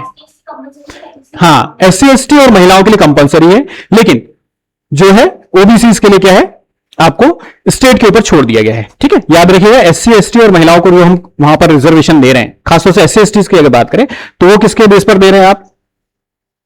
जनसंख्या के बेस पर दे रहे हैं, है ना। अगर वहां पर जनसंख्या ही नहीं है तो आपको रिजर्वेशन नहीं देंगे हम, है ना। चलिए, फिर उसके बाद हम बात करते हैं करारोपण यानी टैक्स लगाना, है ना, शुल्क यानी कि फीस वगैरह वसूलना, इन सारी चीजों के लिए भी जो है उनको फ्री छोड़ दिया गया है कि आप अपने हिसाब से टैक्स लगा सकते हैं, आप अपने हिसाब से क्या कर सकते हैं, फीस वगैरह ले सकते हैं। यहां तक क्लियर हो गया। उसके बाद अगर हम बात करें, जैसे ही ये हमारा एक्ट आया, कब आया? 24 अप्रैल 1993। तो इसके बेस पर इसको लागू करने के लिए क्या किया गया, सभी सरकारों को 1 साल का समय दिया गया कि 1 साल के भीतर भीतर आप लोग क्या करेंगे, सभी राज्य अपने अपने यहां पंचायती राज को लागू करेंगे। तो सबसे पहले किसने किया? फिर मध्य प्रदेश ने। वो नागौर था 1952 वाला, तो वो हमने बनाया था आर्टिकल 40 के तहत, है ना। फिर 1993 में अपन ने क्या कर दिया, 93 जो है 73 कॉन्स्टिट्यूशन अमेंडमेंट कर दिया। उस अमेंडमेंट के बेस पर सबसे पहले किसने बनाया, सबसे पहले जो है पंचायती राज को लागू करने के लिए, क्योंकि सबको 1 साल का समय दिया गया था कि सबको जो है इन आर्टिकल्स के बेस पर क्या करो, अपने अपने राज्य पे, हाँ जी, हाँ, पूरे स्टेट्स में सारे स्टेट्स को जो है कहा कि भाई 1 साल के अंदर अंदर आप क्या करिए, अपने यहां पर जो है पंचायती राज सिस्टम बनाइए। ठीक है, हमने देखा था मैंडेटरी और नॉन मैंडेटरी प्रोविजंस, तो जो मैंडेटरी प्रोविजंस है उनको तो आप लागू कर ही रहे हो 1 साल के अंदर अंदर, तो 1 साल के अंदर लागू करने के लिए बात की गई। और सबसे पहले किसको कहा, सबसे पहले किसने किया? फिर हमारे मध्य प्रदेश ने किया। ठीक है, उसके बाद अगर हम बात करें, जो हमारे माइनॉरिटीज होते हैं ना, अल्पसंख्यक होते हैं, अल्पसंख्यकों को आरक्षण देने वाला एक ही राज्य है, कौन सा? आंध्र प्रदेश। ठीक है, उसके बाद महिलाओं को रिजर्वेशन दे दिया गया, वहां पर 1/3 मैंडेटरी क्या था कि 1/3 तो रिजर्वेशन देना ही देना है ना। हमने एक स्टेप आगे बढ़कर क्या कर दिया, 50% कर दिया, है ना, हाफ जो है उनके लिए रिजर्व कर दिया। ऐसा करने वाला पहला राज्य कौन था? बिहार था। उसके बाद मध्य प्रदेश ने भी किया, उत्तराखंड ने भी किया, है ना। चलिए आगे बढ़े।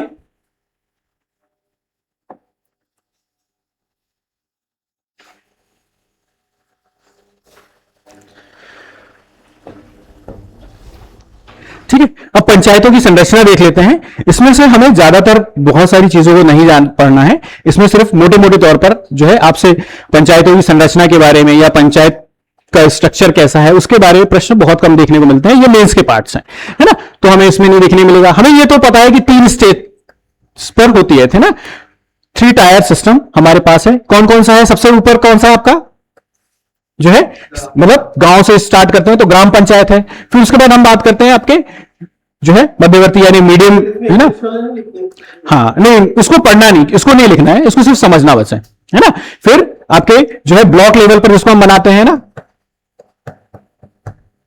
ब्लॉक लेवल पर बनाते हैं। फिर हम बनाते हैं डिस्ट्रिक्ट लेवल पर। ब्लॉक लेवल पर बस इतना याद रखना है कि इसमें जो है जिन स्टेट्स की आबादी 20 लाख से कम है ना, जो छोटे छोटे स्टेट्स हैं, जो छोटे छोटे राज्य जहां पर आबादी ही 20 लाख से कम है, उनको छोड़ दिया गया कि बोले तुम मीडियम लेवल का, मिडिल लेवल का जो है मत बनाओ, सीधे सीधे क्या बनाओ, आप ग्राम लेवल पर बनाओ और सीधे सीधे आप जो है डिस्ट्रिक्ट लेवल पर बनाओ, है ना। चलिए, तो इसमें हमें डिटेल में नहीं जाना है।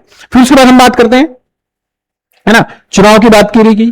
तो चुनाव में जो है, जिस चुनाव के बारे में हमने पहले भी देखा कि चुनाव में लगभग जितने भी पोस्ट हैं, लगभग सभी पोस्ट पे क्या किसके बारे में बात की गई थी कि सभी पोस्ट पे आपको क्या करना है, चुनाव करवाने हैं। 5-5 साल में चुनाव होने हैं और जो है SC ST को जो है आपके जनसंख्या के आधार पर रिजर्वेशन देना है और महिलाओं को 1/3 रिजर्वेशन देना है। और मध्य प्रदेश ने क्या किया, सीधा सीधा 50% रिजर्वेशन दे दिया, है ना। अब यहां पर भी सिर्फ समझने वाली चीजें हैं, इसको लिखना नहीं क्योंकि मेंस के पार्ट है है ना, लेकिन समझ लेना बस, ठीक। ग्राम लेवल की अगर हम बात करते हैं, ग्राम सभा की अगर हम बात करते हैं, या ग्राम पंचायत की बात करते हैं, या ग्राम स्तर पे अगर हम देखें, ग्राम के लेवल पर बात करें, है ना, तो ये 3 चीजों से मिलकर बना होता है। जैसे अगर हम सबसे पहले बात करते हैं ग्राम सभा, तो ग्राम सभा में कौन लोग होते हैं? ग्राम सभा में वो लोग होते हैं एक गांव में जितने भी 18 साल के ऊपर हैं। 18 साल के ऊपर हो जाओगे तो क्या बन जाओगे? वोटर बन जाओगे।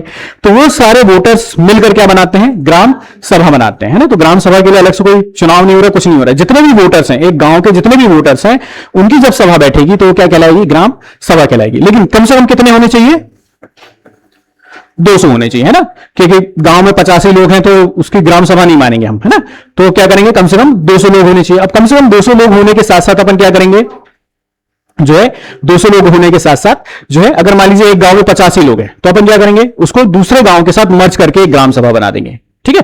50-50 लोगों की 4 गांव ले लिए, 200 वोटर्स बन गए अपने, ठीक है। चलिए, उसके बाद जो है इस आर्टिकल में कहा गया था कि कम से कम जो है साल में 2 बार ग्राम सभा के लोग क्या करें? आप बैठ के मीटिंग्स करें, ठीक। उसके बाद क्या होती है? ग्राम पंचायत होती है ना। तो ग्राम सभा के लोग ही एक प्रकार से क्या करते हैं? ग्राम पंचायतों को चुनते हैं। ग्राम पंचायत में जैसे आपने सुना होगा सरपंच, है ना, सरपंच, उप सरपंच, प्रधान, ठीक है, ये सारे नामों से अपन इनको जानते हैं। तो ग्राम पंचायत क्या होती है? ग्राम सभा के लोग फिर किसके लिए वोट करेंगे? ग्राम पंचायत के सदस्यों के लिए वोट करेंगे। ग्राम पंचायत के सदस्य मिलकर क्या बनाएंगे? ग्राम पंचायत बनाएंगे। फिर उनमें जो हेड होगा वो क्या कहलाएगा? उसका जो है सरपंच कहलाएगा या प्रधान कहलाएगा, और बाकी लोग क्या कह सकते हैं? उनको पंच वगैरह कह सकते हैं, है ना। चलिए, इनकी जो है महीने में एक बार मीटिंग होनी चाहिए। रिजर्वेशन की हम बात करते हैं, जैसे हमने बात की कि एससी को रिजर्वेशन होना चाहिए, एसटी को रिजर्वेशन होना चाहिए, तो रिजर्वेशन यही दिए जा रहे हैं, है ना। ग्राम सभा में तो सारे वोटर्स आ गए, उसके जो चुनाव तो होने नहीं है। एक गांव है उसमें 50 या 200 लोग क्या है? वोटर्स हैं। तो 200 लोग वोटर्स बैठ के मीटिंग कर रहे हैं, वो क्या हो गई? आपकी ग्राम सभा बन गई, है ना। उसके लिए तो चुनाव हो नहीं रहे। चुनाव किसके लिए हो रहे हैं? सब बराबर है, मतलब हाँ, नहीं है। उसमें सब बराबर है ना। चुनाव किसके लिए हो रहा है? आपके ग्राम पंचायत के लिए, ठीक है। लेकिन जब ग्राम सभा की मीटिंग वगैरह होती है ना, तो ये जो सरपंच वगैरह होता है यही मीटिंग में चेयरमैन होते हैं, ठीक है, यही बैठते हैं उसमें, ठीक। चलिए, ये हो गया। उसके साथ साथ जो है न्याय पंचायत की भी बात की जाती है। न्याय पंचायत एक प्रकार से हम कह सकते हैं छोटे मोटे विवाद है ना, उन सारी चीजों को सॉल्व करना है, तो इसमें वकील की कोई हम कह सकते जरूरत नहीं पड़ती, आपस में हम कह सकते हैं मिलकर जो है सारे मुद्दों को सॉल्व कर लेते हैं, ठीक है। चलिए, तो इसमें सिर्फ समझना है। हाँ, साल में यहां पर अभी साल में 2 बार बैठते हैं, आगे चल के मैं बताऊंगा कि 4 बार कब बैठते हैं। हाँ, है ना। चलिए, ठीक है। फिर होती है पंचायत समिति, है ना। ये जो हम कह सकते हैं कि ग्राम पंचायत के ऊपर पंचायत समिति, जिसको हम कह सकते हैं तहसील लेवल पर बात करती है, तालुका लेवल पर बात करती है, तो इसको अलग अलग हम कह सकते हैं राज्यों में अलग अलग नाम से इसको जाना जाता है। जैसे भाई आंध्र प्रदेश में आप जाओगे तो इसको क्या कहेंगे? है ना, मंडल प्रजा परिषद, है ना। गुजरात में इसको तालुका पंचायत कहते हैं, कर्नाटक में इसको मंडल पंचायत कहते हैं। तो अलग अलग नाम से इसको जाना जाता है ना। तो सब जगह एक जैसा नाम नहीं मिलेगा, अलग अलग जगह अलग अलग नाम मिलेंगे, तो इसमें भी हमको नहीं जाना है, ठीक है। चलिए, इसके अगर हम जो है संरचना की बात करें, किसकी? जो मिडिल लेवल पर काम कर रही है, इसमें क्या होता है? इसमें जो है हर जो तालुका होती है, ठीक है, इसमें क्या किया जाता है? इसके चुनाव कैसे होते हैं कि जैसे हमारे नगर निगम के चुनाव होते हैं, तो नगर निगम के चुनाव में अपन क्या करते हैं? अलग अलग वार्ड्स डिसाइड कर लेते हैं, ठीक है। इसमें भी अलग अलग वार्ड बन जाते हैं और उन वार्ड से जो है चुनकर आते हैं, ठीक है। तो सारे अधिकारी, सारे हम कह सकते हैं कि चुने हुए मेंबर्स आ गए। फिर चुने हुए मेंबर के साथ साथ आपके वहां पे क्या होता है? विकास खंड अधिकारी होता है ना। क्या बोलते हैं इंग्लिश में इसको? क्या बोलते हैं? बीडीओ, है ना। एमपीपीएससी में है बीडीओ का पद, ठीक है ना। और एक सीरीज भी चल रही पंचायत नाम से, है ना। चलिए, सचिव जी वाली। तो यहां पर एक अधिकारी भी बैठेगा, ये क्या होगा? स्टेट गवर्नमेंट का अधिकारी होगा, ठीक है ना। इसके बाद और भी सदस्य होते हैं, ठीक है। और जो है यहां पर रिप्रेजेंटेटिव भी होते हैं, है ना। जैसे ऐसी, है ना, ऐसे क्या होता है कि जैसे अनुसूचित जाति, जनजाति, महिलाओं के यहां पे रिप्रेजेंटेटिव बैठते हैं ना। सिर्फ इतने लोग नहीं, रिप्रेजेंटेटिव बैठते हैं ना। तो इसमें ज्यादा डिटेल में जाने की जरूरत नहीं है।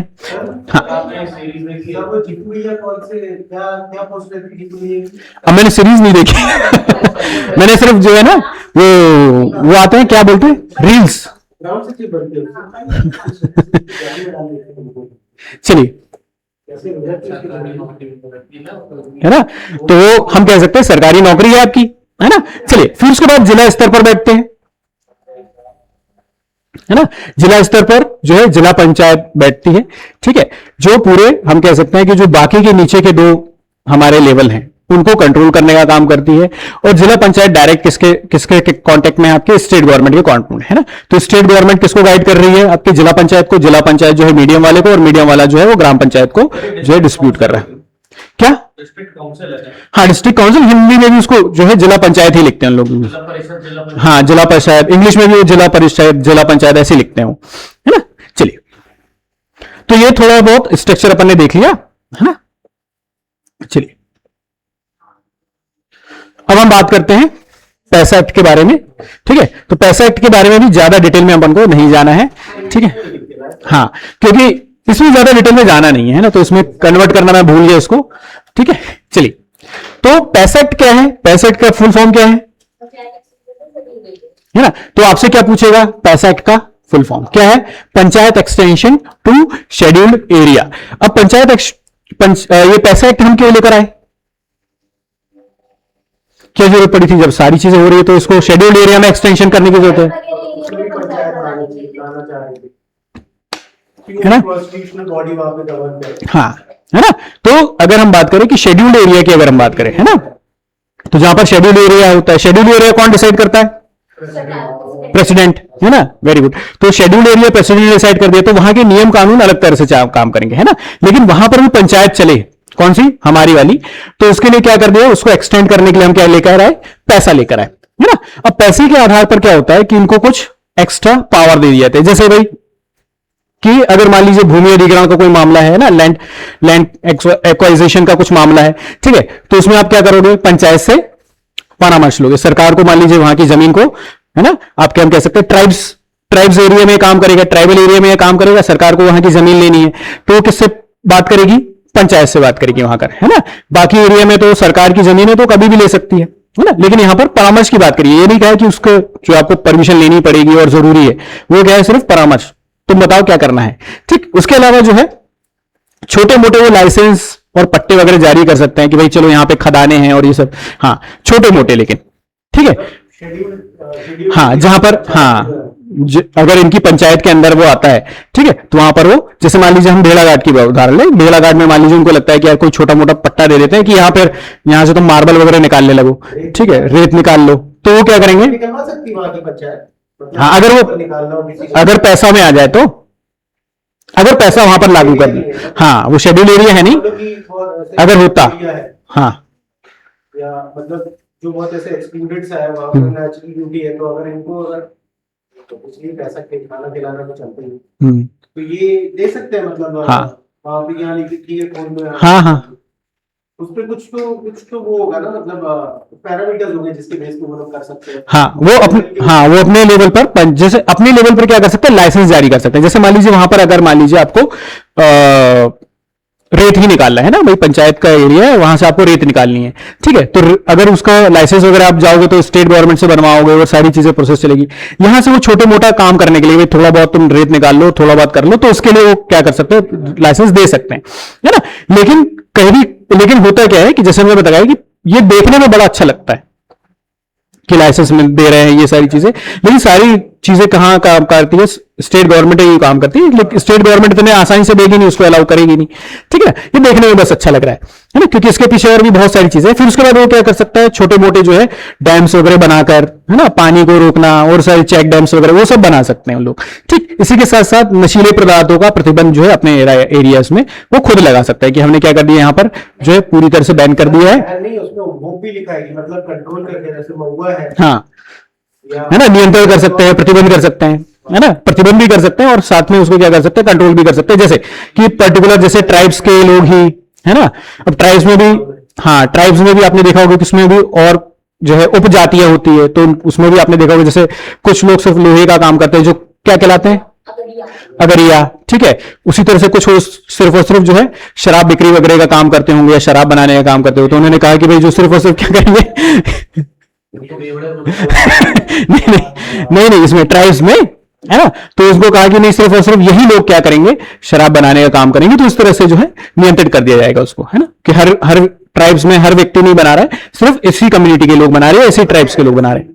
हाँ जी, उपभोग का भी तो सीन है। हाँ, उपभोग के लिए भी कर सकते हैं सिर्फ है ना। उपभोग में कैसे कर सकते हैं कि भाई ट्राइब्स एरिया है तो सिर्फ जो है आपका जो कोई खास पर्व होगा, कोई खास जो होगा सिस्टम होगा, उसी में कंज्यूम करेंगे, बाकी टाइम नहीं करेंगे, है ना।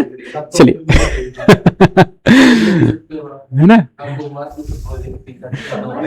है ना, सैटरडे नाइट कर सकते हैं है ना। चलो ठीक है, फिर उसके बाद जो है लघु वनोपज, है ना है ना। चलो बहुत ज्यादा हो गए ठीक है, उसके बाद लघु वनोपज है अच्छा, वॉइस एकदम फुल चल रही है आप लगता है आज वाला अपलोड नहीं करूंगा चलो फिर उसके बाद करते हैं लघु वन, हाँ लघु वन उपज की बात करते हैं, या तो एकदम पीक पे बात सामने बैठेंगे हम लोग। हाँ पॉडकास्ट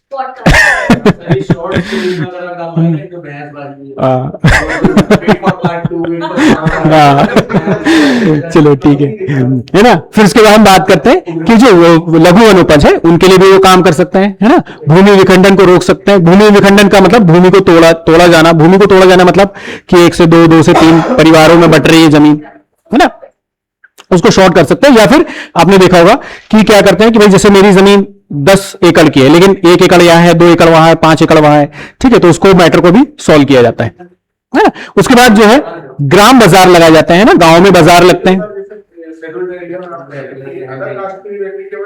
नहीं, सिर्फ जहां पैसा एक्ट है उसी के लिए, हाँ किसी भी कास्ट का हो, है ना। ये सारा काम कौन करेगी? वहां की पंचायत करेगी, है ना, वहां की पंचायत करेगी। अब उस पंचायती क्षेत्र में जो भी रह रहा हो, नहीं ये एसटी वर्ग के लिए नहीं है, अपने उदाहरण के लिए, क्योंकि शेड्यूल्ड एरिया में लगता है तो वहां पर ज्यादातर वही रहते हैं, लेकिन ऐसा सिर्फ उनके लिए नहीं है, उस पंचायत के लिए। तो उस पंचायत में जितने भी लोग रहेंगे, ठीक है, किसी भी कास्ट के रहेंगे, कोई भी रहेंगे, वो सबके लिए लागू होगा, ठीक। उसके बाद जो है एसटीज के लिए जो हम कह सकते हैं ऋण संबंधी उनकी जो समस्याएं होती है, ठीक, उनको भी इसमें नियंत्रित किया जाता है ना। जैसे आपने सुना होगा या पढ़ेंगे आगे चल के, कुछ ट्राइब्स क्या करते हैं, बहुत सारा लोन वगैरह रहते हैं शादी ब्याह और वो सारी चीजों के लिए, है ना, लमसेना और वो सारा सब पढ़ोगे आप, पढ़ लिया है ना के आसपास में कोई ऐसे पैसा एक्ट वाले एरियाज हैं? हाँ नहीं, जबलपुर के आसपास शायद नहीं है ना। तो अगर हम बात करें तो विवाह और दूसरी चीजों के लिए क्या करते हैं, ऋणग्रस्तता उनमें देखने को मिलती है, क्योंकि उनके पास जैसे उनको लोन लेने जाना है, उनके पास लैंड है, सब कुछ है, लेकिन उसके प्रॉपर डॉक्यूमेंट नहीं है, तो वो सरकारी विभागों में जाकर या बैंक वगैरह में जाकर लोन्स नहीं ले पाते हैं। तो वो क्या करते हैं, वहां के जमींदार या जो बड़े लोग होते हैं उनसे लोन ले लेते हैं, और फिर एक बार किसान आदमी ने या गरीब आदमी ने किसी जमींदार से लोन ले लिया तो वो फिर आजीवन फंस जाता है ना। तो इन सारी चीजों को नियंत्रण करने का भी जो है पंचायत को अधिकार दे दिया गया, ठीक। चलिए आगे बढ़ते हैं। तो इसमें पैसा एक्ट में बस इतना ही रखना है। पैसा एक्ट में बस ये देखना है कि अभी लेटेस्ट में जो हमने पैसा एक्ट कहां डाला है, कौन से किस किस क्षेत्रों में दिया है, ठीक, उसको याद रखना है ना। चलिए नहीं चलिए फिर यहां से अपना जो है पंचायती सिस्टम खत्म हो जाता है। अब अपन आते हैं किसके ऊपर आ रहे हैं, अर्बन एडमिनिस्ट्रेशन में, जिसको हम म्यूनिसिपैलिटीज कह सकते हैं या फिर कह सकते हैं आपका नगरीय निकाय, ठीक है। तो म्यूनिसिपैलिटीज की जब हम बात करते हैं तो सेम पीरियड में हमने क्या किया, 74वां यानी 74th कॉन्स्टिट्यूशन अमेंडमेंट किया, ठीक है। और ये कब से प्रभावित हुआ, आपके 1 जून 1993 से, है ना। वो कितना था, 24 अप्रैल था, है ना, 24 अप्रैल था। इस दोनों डेट्स को याद रखिएगा। और ये कब से था, 1 जून से था। अब हमने यहां पे क्या कर दिया, हमने यहां पर भी जो है एक नया पार्ट जोड़ा जिसको कहते हैं पार्ट 9A, ठीक है। और जो है 18 आर्टिकल्स इसमें ऐड किए कि कहां से लेकर 243P से लेकर 243ZG जैन जी। जब हमारा कॉम्पिटिशन हुआ तो 22 पार्ट तो थे ही, ये पार्ट 9 कैसे ऐड हो रहा है बाद में? हमारे पास तो 22 भाग तो थे ना शुरू से, हम्म। तो पार्ट 9 कैसे ऐड कैसे होगा? 9 ये है 9 ए ना, इसके पहले होगा तो पार्ट 9 बस था। एक मिनट, हाँ।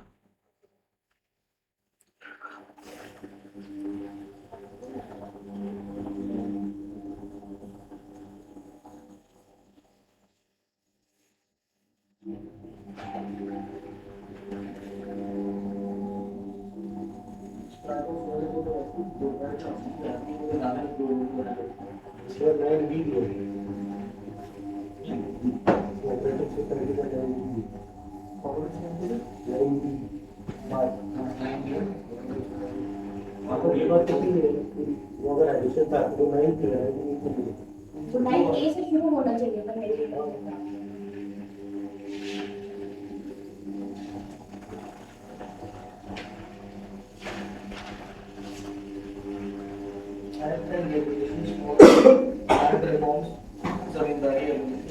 and matters for state legislation and parliament.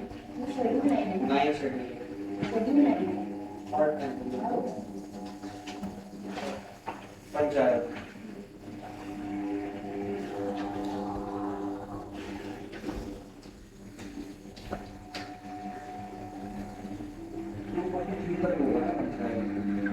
चलिए,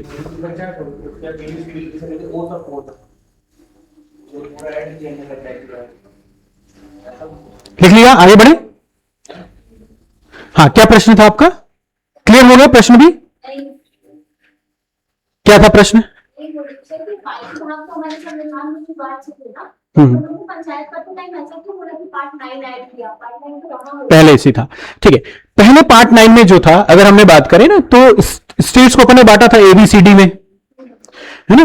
तो पार्ट 9 में एबीसीडी वाला डिवीजन था पहले, वो खत्म हो गया, उसकी जगह पर ने पंचायत डाल दिया। तो वो तो 56 में ही खत्म हो गया होगा, 1956 हम्म। में पॉलिसी हो गया होगा। एबुलिश हो गया था, तो पार्ट 9 दोबारा ऐड हाँ, ठीक है। जहां तक मुझे ध्यान आ रहा है कि जो डी स्टेट्स थे, डी स्टेट्स के बारे में था उसमें, ठीक है। तो थोड़ा सा और आप उसको सर्च कर लेना, जहां तक मुझे ध्यान है स्टेट डी, हाँ, अंडमान निकोबार, यूटीज, है ना, जो आज की यूटीज है, तो उसमें 56 में रिओर्गनाइजेशन हुआ था स्टेट्स का, भाषा के आधार पर।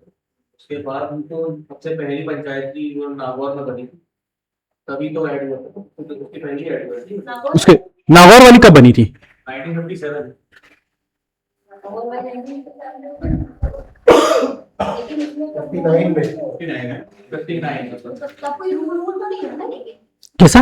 ये पंचायत वाला कोई एक्ट तो नहीं था ना नहीं। उसके लिए। 27 तक तो 57 तक तो रेकमेंड ही कर रहे थे, 3 टायर 2 टायर, हाँ। 59 में बना दिया था वो। तो देखिए, वहां पर हमने क्या किया था, वहां पर बना कौन रहा था? स्टेट गवर्नमेंट स्टेट गवर्नमेंट बना रही थी, है ना। तो जो हमने नागौर में भी बनाया, तो राजस्थान ने अपना एक अधिनियम पारित किया, उसके बेस पर बनी, तो उसका 9 हमारे कॉन्स्टिट्यूशन से कोई लेना देना नहीं, ठीक है। उसका हमारे कॉन्स्टिट्यूशन से कोई दूर दूर तक लेना देना नहीं था, वो स्टेट अपने हिसाब से बना रहा था, है ना। अपन मध्य प्रदेश के स्टेट्स के भी बारे में बात करेंगे। चलिए, ये लिख लिया, है ना। तो हमने क्या किया, 12th शेड्यूल भी डाला, ठीक है। वहां पर 11 शेड्यूल डाला था, यहां पे 12 शेड्यूल डाल दिया कि आखिर जो है हमारे जो अर्बन बॉडीज है वो कैसे कैसे काम करेंगी और उसके पास क्या क्या सब्जेक्ट्स होने चाहिए। यहां पर भी किसके बारे में बात की जाती है? शेड्यूल कास्ट और शेड्यूल ट्राइब्स के रिजर्वेशन के बारे में। ये भी हम किसके बेस पर देंगे? पॉपुलेशन के बेस पर देंगे, ठीक है। फिर उसके बाद किसके बारे में बात की जाती है? महिलाओं के रिजर्वेशन के बारे में बात की जाती है। साथ ही साथ में जो है ओबीसी को रिजर्वेशन देना है, ये किसके ऊपर छोड़ दिया गया? स्टेट के ऊपर छोड़ दिया गया, ठीक है ना। टेन्योर की बात करें तो टेन्योर कितना होता है? 5 साल का होता है, ठीक है। और साथ ही साथ में जो है, अगर मान लीजिए इसका विघटन हो जाए, है ना, ये डिसॉल्व हो जाए, तो 6 महीने के अंदर अंदर आपको क्या करना पड़ेगा? चुनाव करवाने पड़ेंगे। 6 महीने के अंदर अंदर चुनाव करवाने पड़ेंगे। चुनाव अगर, हाँ, अगर ये मतलब डिसॉल्व हो गई और अगर मिड से चालू हुआ तो वापस से 5 साल काम करेगी। अगर मिड से काम करती है ना, तो फिर वो जो है, मान लीजिए 2 साल बचे, 3 साल बचे, तो 2 या 3 साल के लिए काम करेगी बस, पूरा 5 साल नहीं देगी। नहीं, पूरा 5 साल नहीं लेती। हाँ, फिर इलेक्शन होगा, फिर इलेक्शन होगा, फिर आपस में इलेक्शन होगा, ये 2 साल जितना करेंगे उतना ही काम होगा। है ना। चलिए, एज क्या होती है? एज होती है 21, है ना। अगर आप 21 साल के हैं तो आप पार्षद के चुनाव लड़ सकते हो। ठीक है, चलिए लिख लिया यहां तक। नहीं सर,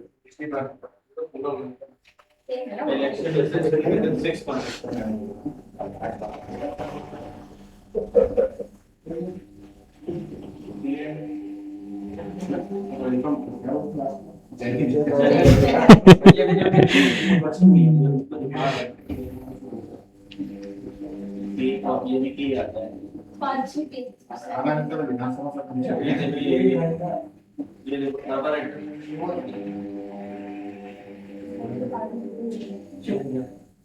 मेरे को ध्यान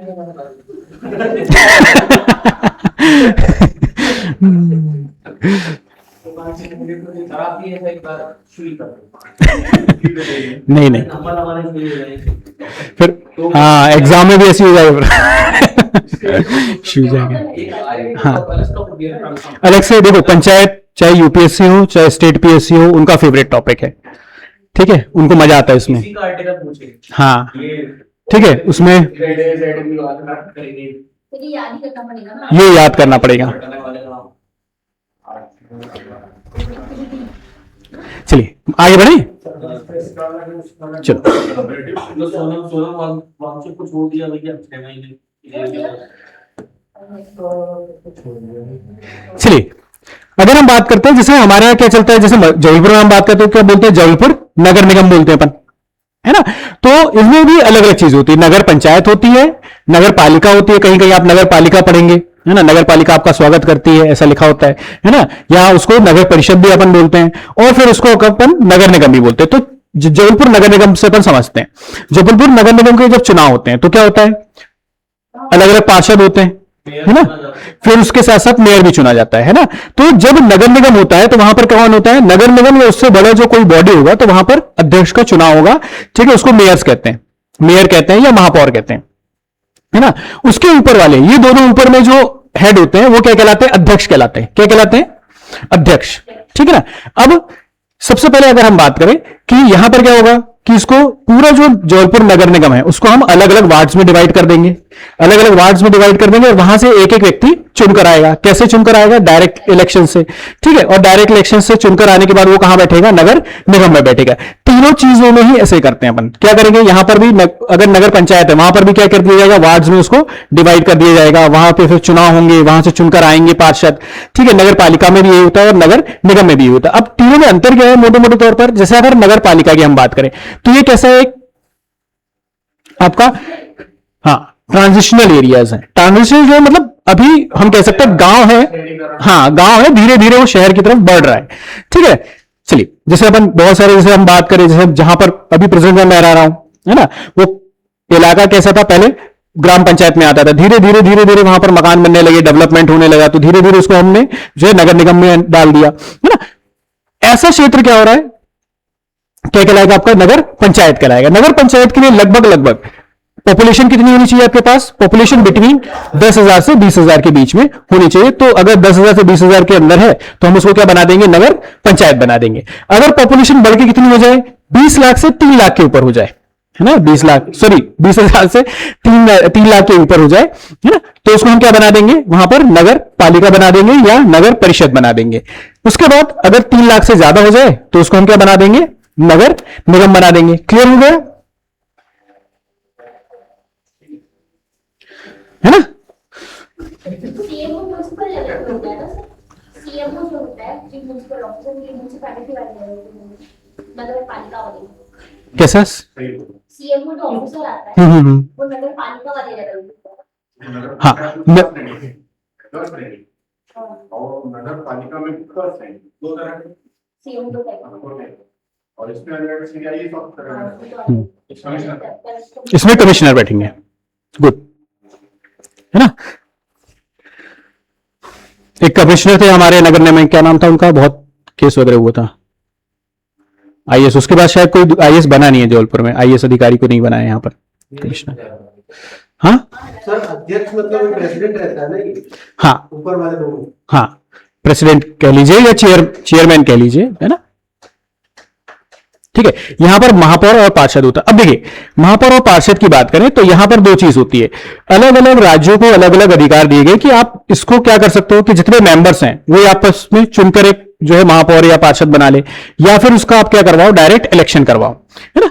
जब हम हमारी बात करते हैं नगर निगम, जबलपुर नगर निगम की या मध्य प्रदेश के बारे में बात करें तो हमारे यहाँ महापौर के या मेयर के क्या होते हैं, डायरेक्ट इलेक्शन होते हैं, है ना। अभी कौन है, जगत बहादुर अन्नू भैया, है ना। और नगर निगम के बारे में आप लोगों को और ज्यादा सीखना है, समझना है, तो जयदीप सर के साथ चले आना, वो सीधा उनका उठना बैठना है ठीक है। हाँ, महापौर पाठशाला एक बार मेरे को भी लेके गए थे तो मेरे को चाय पिलवाई थी उनने है ना, महापौर से मिलवाया। हम लोग की तो चाय पी रहे हैं। हाँ बिल्कुल, अरे बस थोड़ी देर में जय हिंद होने वाला है ठीक है, चलो। इसको सर पूरा 26 पढ़ाया देख कर इनको याद भी करना हाँ, इसको याद करना है, करना पड़ेगा। चलो अच्छा चलो सीरियसली बताओ, ब्रेक लेना है, इसके बारे में बात नहीं करना, इस पलकों के बारे में बात चलो चलो एक शॉर्ट ड्रिंक्स ब्रेक लेते हैं, 15 मिनट का ले लो, चलो 20 मिनट भाई ये एक नहीं है, एक भाई एक ही नहीं, चार वो है, तभी तो प्रमोद छोटे इस साइड से याद हो गया, इस साइड का नहीं याद हो रहा। ये तो ये याद हो तो ये याद होगी तो ये तो फिंगर टिप पे, इसमें 16 जोड़ दो, क्या कर दे 16 जोड़ दो, सेट हो जाएगा। ठीक है ना, वो कंपैरेटिव में कितना जाएगा 16 ऐड करो, ए के बाद 16 नंबर पे क्या आएगा, ए के बाद काउंट करो,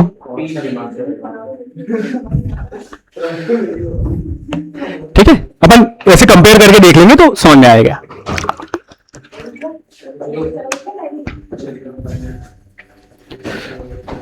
चलिए हो गया। नहीं, अभी ड्रिंक्स ब्रेक हुए।